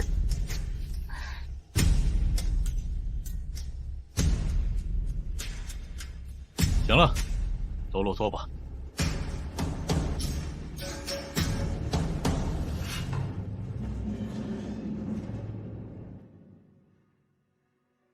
越国君主、越国太子到。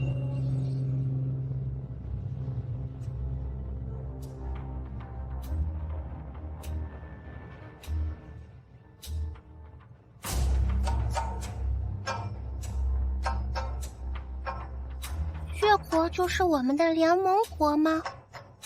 说是联盟国，但越国兵强力壮，一直压着咱们。没想到越国君主和太子这么快就来了，待明日，朕定亲自设宴，为越国君主和太子接风洗尘。陛下不必这么麻烦，我倒是觉得我和父皇今日来的刚刚好。难得有这么多娇弱的女子在场，正好给我父皇带去做几个妃子。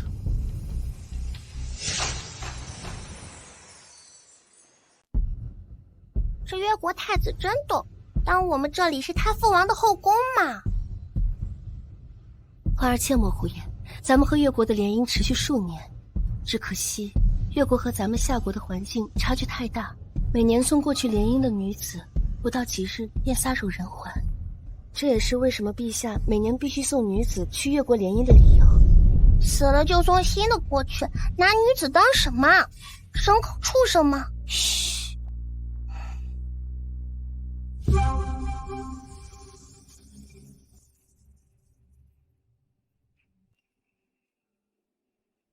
父皇，你可还满意吧？就他们几个吧，反正就是生养的工具而已，只要长得顺眼就行了。你们怎么能对女子如此轻浮？还愣着干什么？还不快过去敬酒！不要！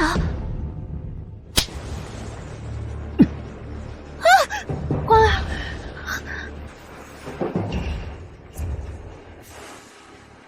我瞧你也长得不错，你也去给父皇敬酒。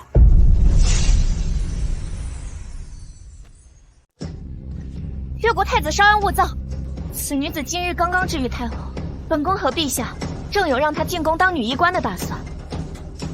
有官职又如何？难道还有比伺候我更重要吗？还是说，陛下想公然拒绝与我越国联姻了？民女愿意前往越国联姻。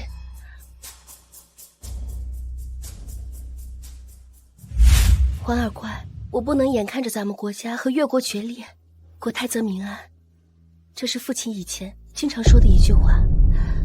日后家里的事情就交给你了，记得一定要照顾好娘亲，还有父亲的铺子啊！别废话了，赶紧过去侍奉父皇。还有你们，一起过去。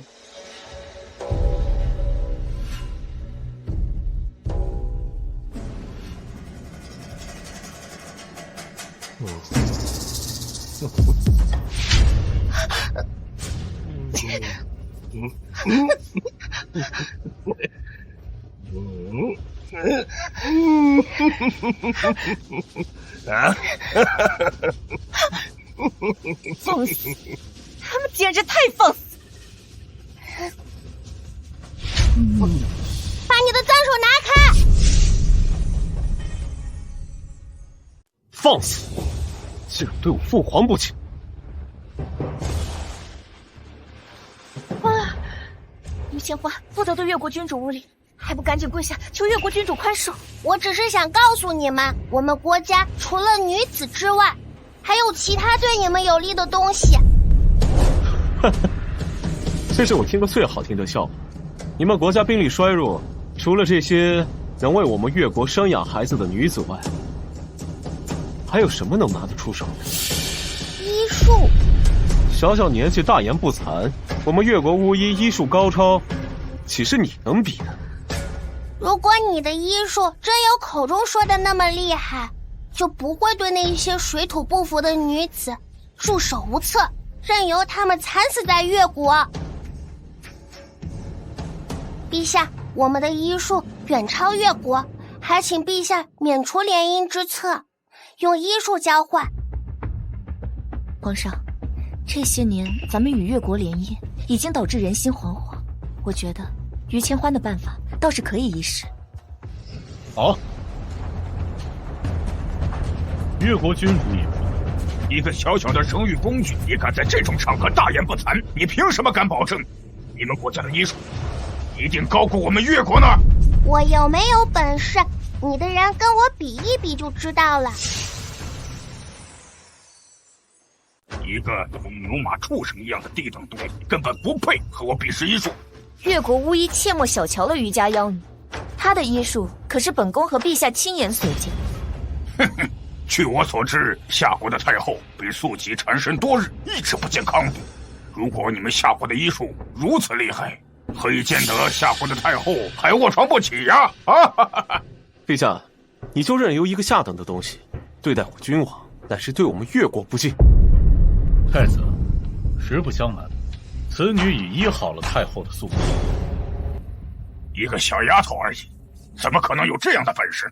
黄毛丫头怎么可能会懂得医术？我看你只懂得怎么讨好男人吧。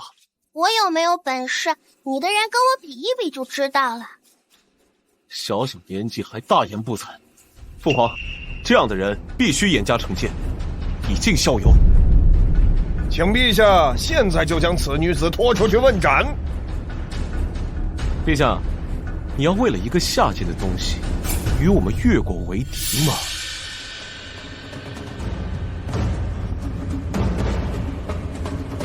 来人，太后驾到！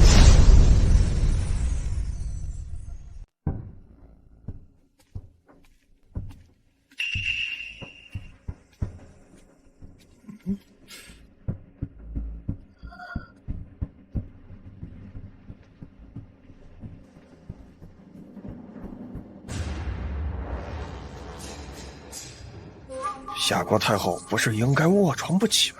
我们的情报绝对不会有。莫非太后是在强撑？夏国太后面色红润，双眼有光，这种特点并非是能够强撑出来的。你的意思是，夏国太后确实已经痊愈，而夏国也确有些出乎我们预料的医术。现在我有资格跟你们比了吗？陛下，微臣身为宫中女医官，也愿参与同越国的医术比试。陛下，微臣也愿意。放肆！能让你们伺候父皇，是你们的福气。你们是在拒绝父皇的好意。来人，如果夏国真有过人的医术，这样的财富远比换一群无用的女子传宗接代来的更有价值。陛下，我同意比试。好，但是如果是夏国输了，以后夏国还要继续送女子去越国联姻，还要供奉100两黄金。皇兄，如果我们答应比试，还有一半的机会，但是如果现在放弃的话，皇帝，你应该清楚，哀家之所以卧床不起，一是替那些死在越国的女子感到惋惜，二是长此以往下去，朝中必哀声连连，国中必民怨四起呀。好，朕答应越国君主的条件便是。不知死活的东西，等你输了，我要把你带回越国，让你知道惹我不开心的下场。交给你了。郡主放心，微臣必定让您满载而归。一群下等的东西，很快就要为你们现在的自不量力付出代价。既然我是客人，这第一场比试题目便由我来出。下一场由胜出者出题。陛下，意下如何？请。我出的题目很简单，只有4个字，那就是返老还童。从来没听说真的有人能够返老还童，这要怎么比试？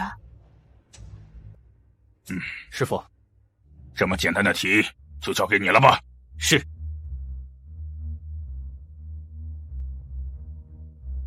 请太后配合。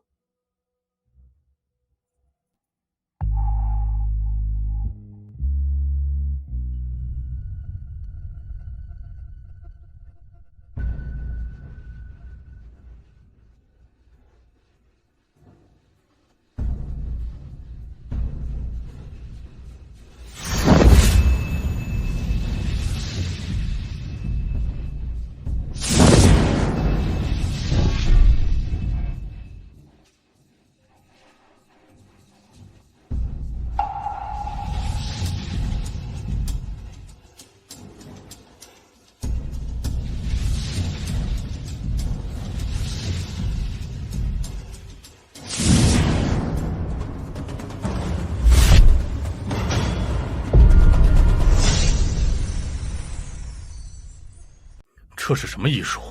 竟然真的能够返老还童！这是我们越国特有的医术，通过推、拽、按捺等手法，让骨骼发生变化，从而达到返老还童的奇效。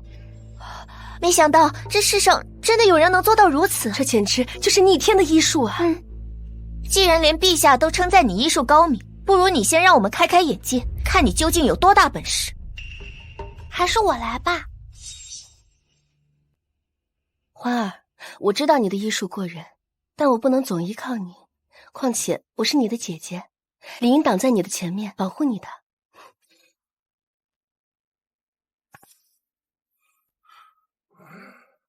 太后，民女失礼了。别紧张，哀家信任你。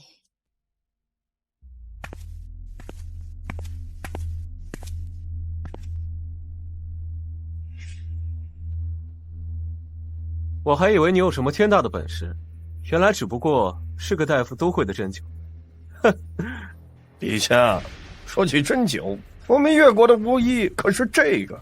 若陛下不介意，我可以让巫医亲自传授给你们针灸的技巧。要我看，这局铁定是输了。没关系的，还有2场比试，大不了我一个人赢回来。这局不会输。小丫头，你有什么资格在这里说大话啊？母后，你。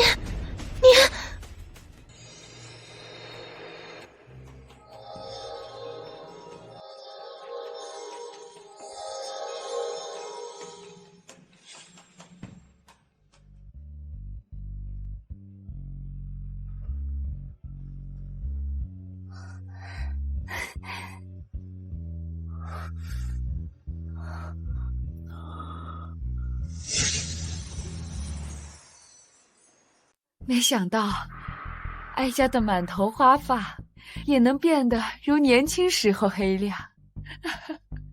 民女以针灸的手法打通了太后头上的几处大穴，从而做到让华发深黑的功效。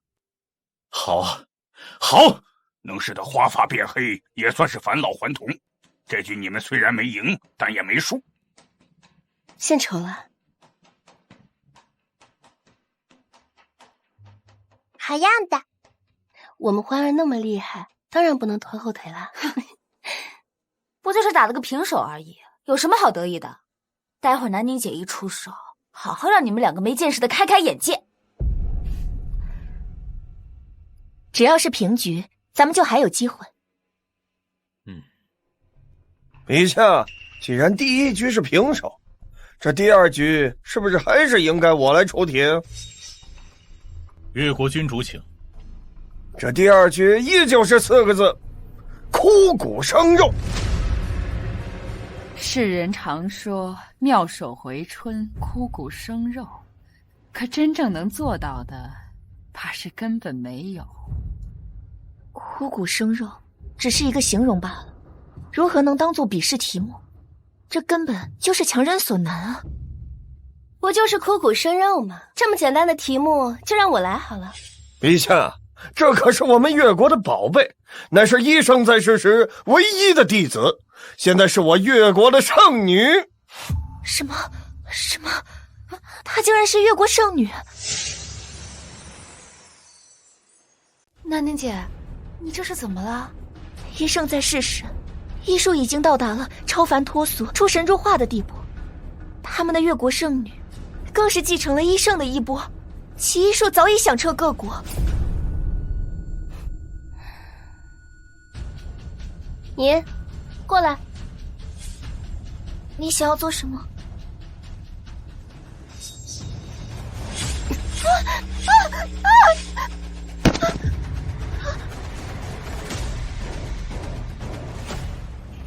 你这是在做什么？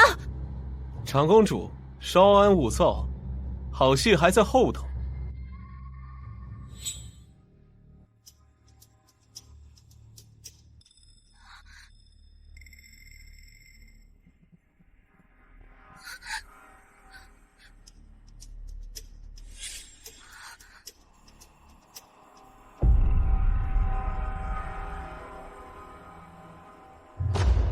他究竟想要干什么？管他的目的是什么，他都已经违背了医者仁心，救死扶伤。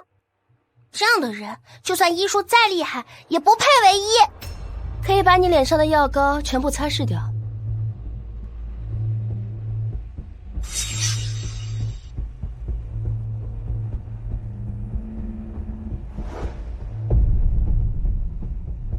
刚刚那几刀深可见过，怎么可能一点疤痕都没留下？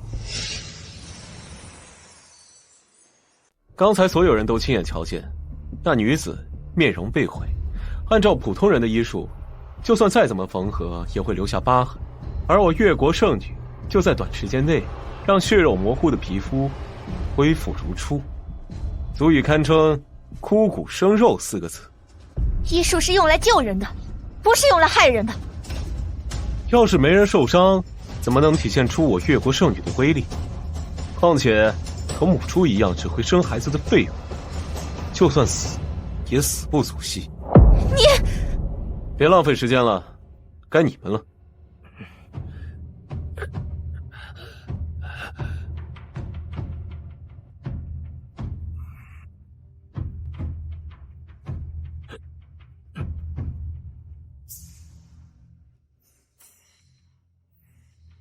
我应该没看错吧？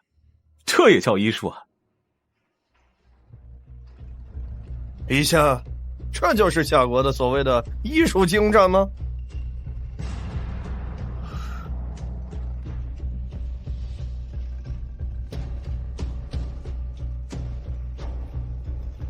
您可以试着放下拐杖走走看。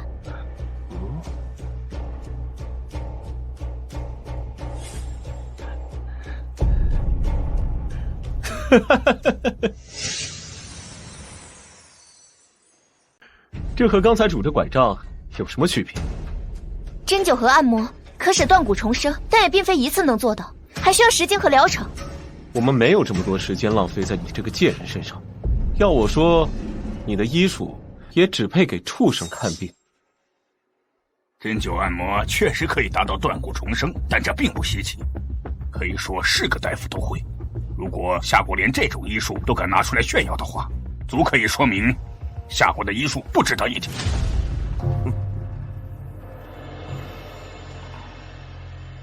南宁姐，别气馁，下一场比试我一定赢回来。没想到这么快就到了最后一场比试了，陛下可千万不要让我们再失望。这是自然。陛下放心，看在夏国医术如此薄弱的份上，我便给你们放水，出一个稍微简单点的题目。第3轮依旧是4个字：起死回生。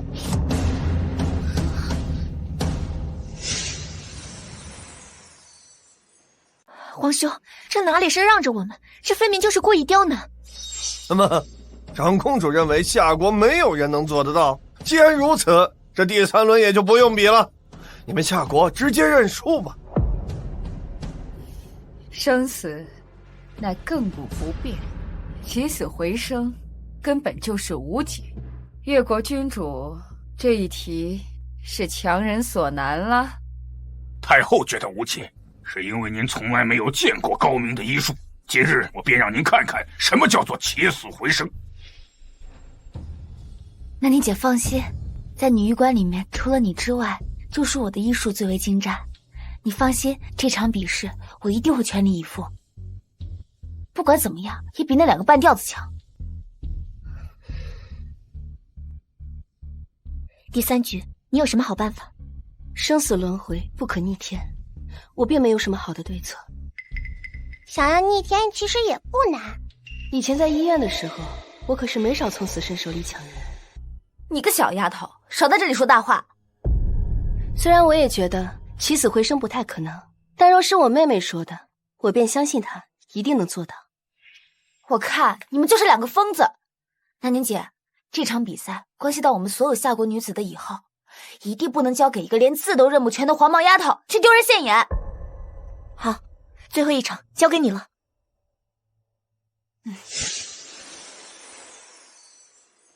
起死回生，难不成要在现场杀人吗？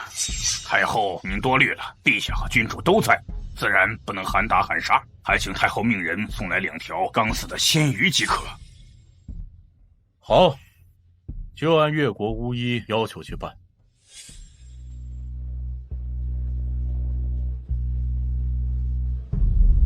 只要能让鱼再次喘气，就算起死回生。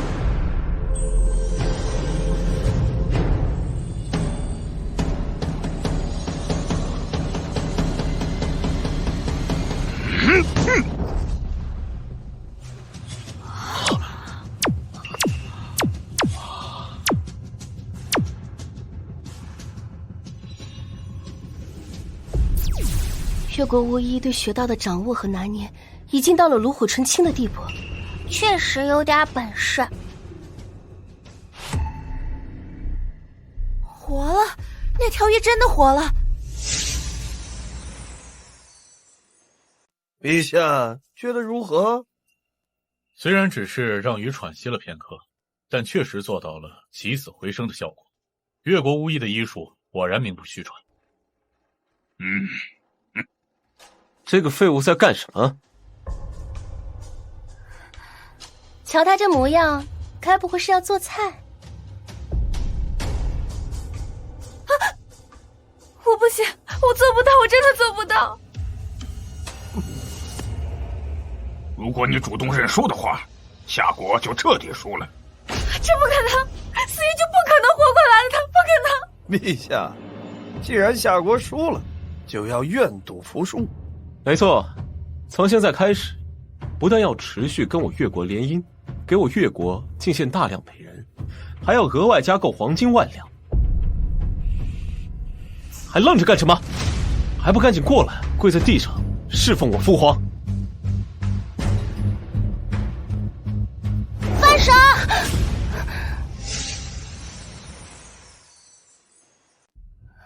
小贱人，你还给他出头呢？我告诉你，你也得跟他一样，跟我一起回越国。我说过，我会亲自好好调教你。想带我走，先赢了我再说。越国君主，你有所不知啊，此女虽然年纪小，但是她的医术绝非常人可以比。陛下什么时候开始相信一个小孩子的话？陛下，你身为一国之主，可不该这么比见识。一个小贱人，能懂什么医术？你真的要同我比试？怎么？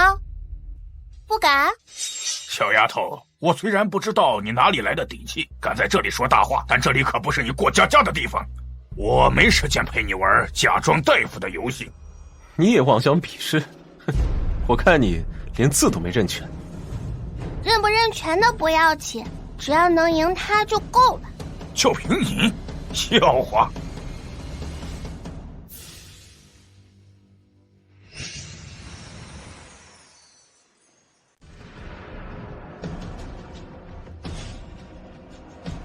他这是在做什么？说是起死回生，我看他是要汤鱼，做鱼汤。小丫头，我看你还是别逞强了，不如你求求我，跪在地上给我磕几个头，或者我心情好了，可以传授你一些皮毛的医术给你，也省得你在这里贻笑大方了。你怎么能任由你妹妹这般胡闹？废物就乖乖待家里好了，为什么要出来当笑话？我相信我妹妹没有胡闹。还有，你们别忘了，我妹妹现在同样也是在帮你们，还有夏国千千万万的女子。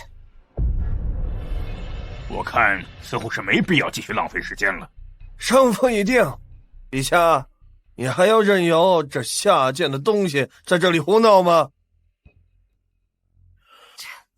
不可能，怎么可能会这样？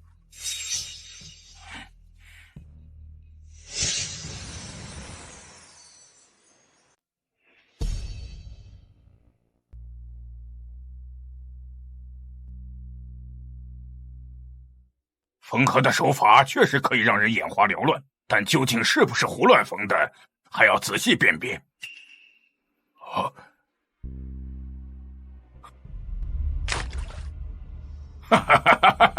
果然是胡乱缝的而已。我没有乱缝。如果你不是胡乱一气缝的话，为什么我一靠近你，你就将鱼扔了？小贱人，说到底就是你心虚。陛下，这次你还有什么可说的？于千欢，你到底在做什么？我在让鱼起死回生。哀家认为你和同龄孩子不一样，所以哀家默许你信任你，让你代表夏国跟越国一较高下。可你，于千欢，你太让人失望了。不会让你失望。到了现在还异想天开，真是欠调教。你放心，只要你乖乖跟我回越国，我定要你好好做一个听话的女人。我不会跟你走，因为我没输。什么没输？我看你是输不起罢了。小丫头，你不能仗着自己年纪小，就可以在这里胡作非为。陛下，您就这么任由您的子民出尔反尔？不是我输不起，是你们医术浅薄，一口之见。你放肆！我只是实话实说而已。陛下，我绝不准许一个下人一而再再而三的在我面前放肆。既然陛下仁慈，就别怪我心狠。来人呐，给我拿下！不要！欢儿，你妹妹就是个废物，她活该被越国君主处置。如果你妹妹的死能够平息越国君主的怒火，也算是她那个废物死得其所了。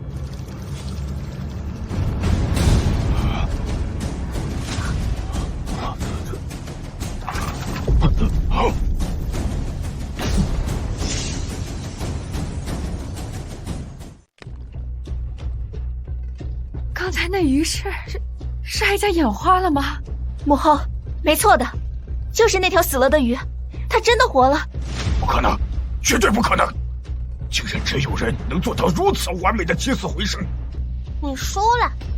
你究竟是何方神圣？我只是一个救死扶伤的大夫而已。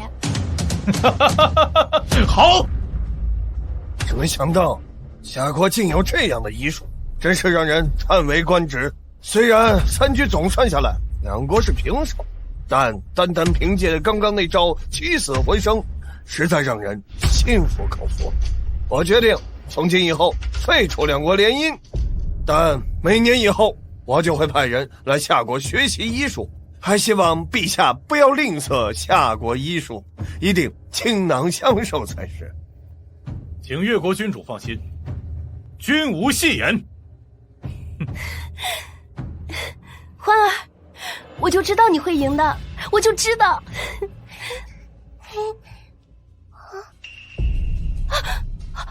欢儿，欢儿，欢儿，欢儿！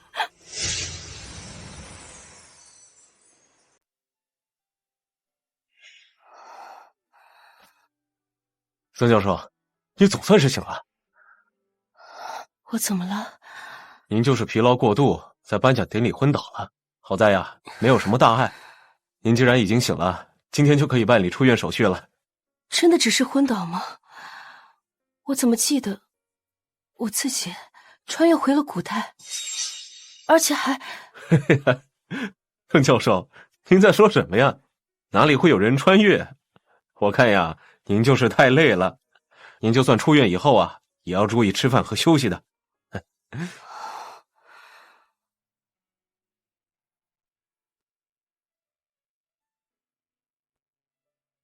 曾教授，出院手续办好了，咱们走吧。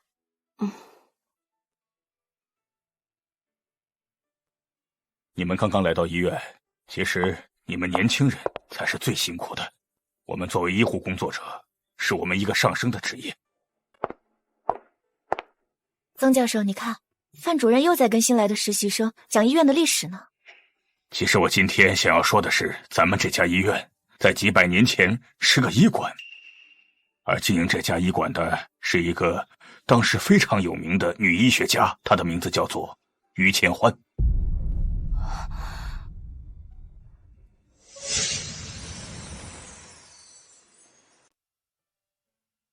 说起来，这于千欢呢，她当时并不被她的家人和世人看好，因为当时在古代，大多数的女子都是男人的附属品，也就是现在说的重男轻女。那为什么于千欢会成为女医学家？其实，在于千欢的个人自传保存下来当中，于千欢曾本人也写到过，她小的时候也是让他们哥哥嘲讽而放弃过医术，直到有一个人的出现，改变了他自暴自弃的想法，重新拾起对医术的信心。我听说于千欢有个很厉害的师傅，难道那个人就是他师傅吗？没错，这个人正是于千欢的师傅，而且这也是于千欢平生唯一值得他仰慕的人。说来奇怪的是，在当时流传下来的文献当中，并没有对于千欢的师傅有任何的记载。这么说，没人知道于千欢的师傅姓甚名谁？于千欢曾亲口说过他师傅的名字，不过说来也巧，于千欢师傅的名字竟然跟医学界的曾冉同名同姓。天哪，真的是曾教授！没有想到在这里遇到曾教授。曾教授，该不会于千欢真的是您的学生吧？胡说什么呢？于千欢和曾教授是同一时代的人吗？没错，我的徒弟叫于千欢。我的师傅叫曾冉。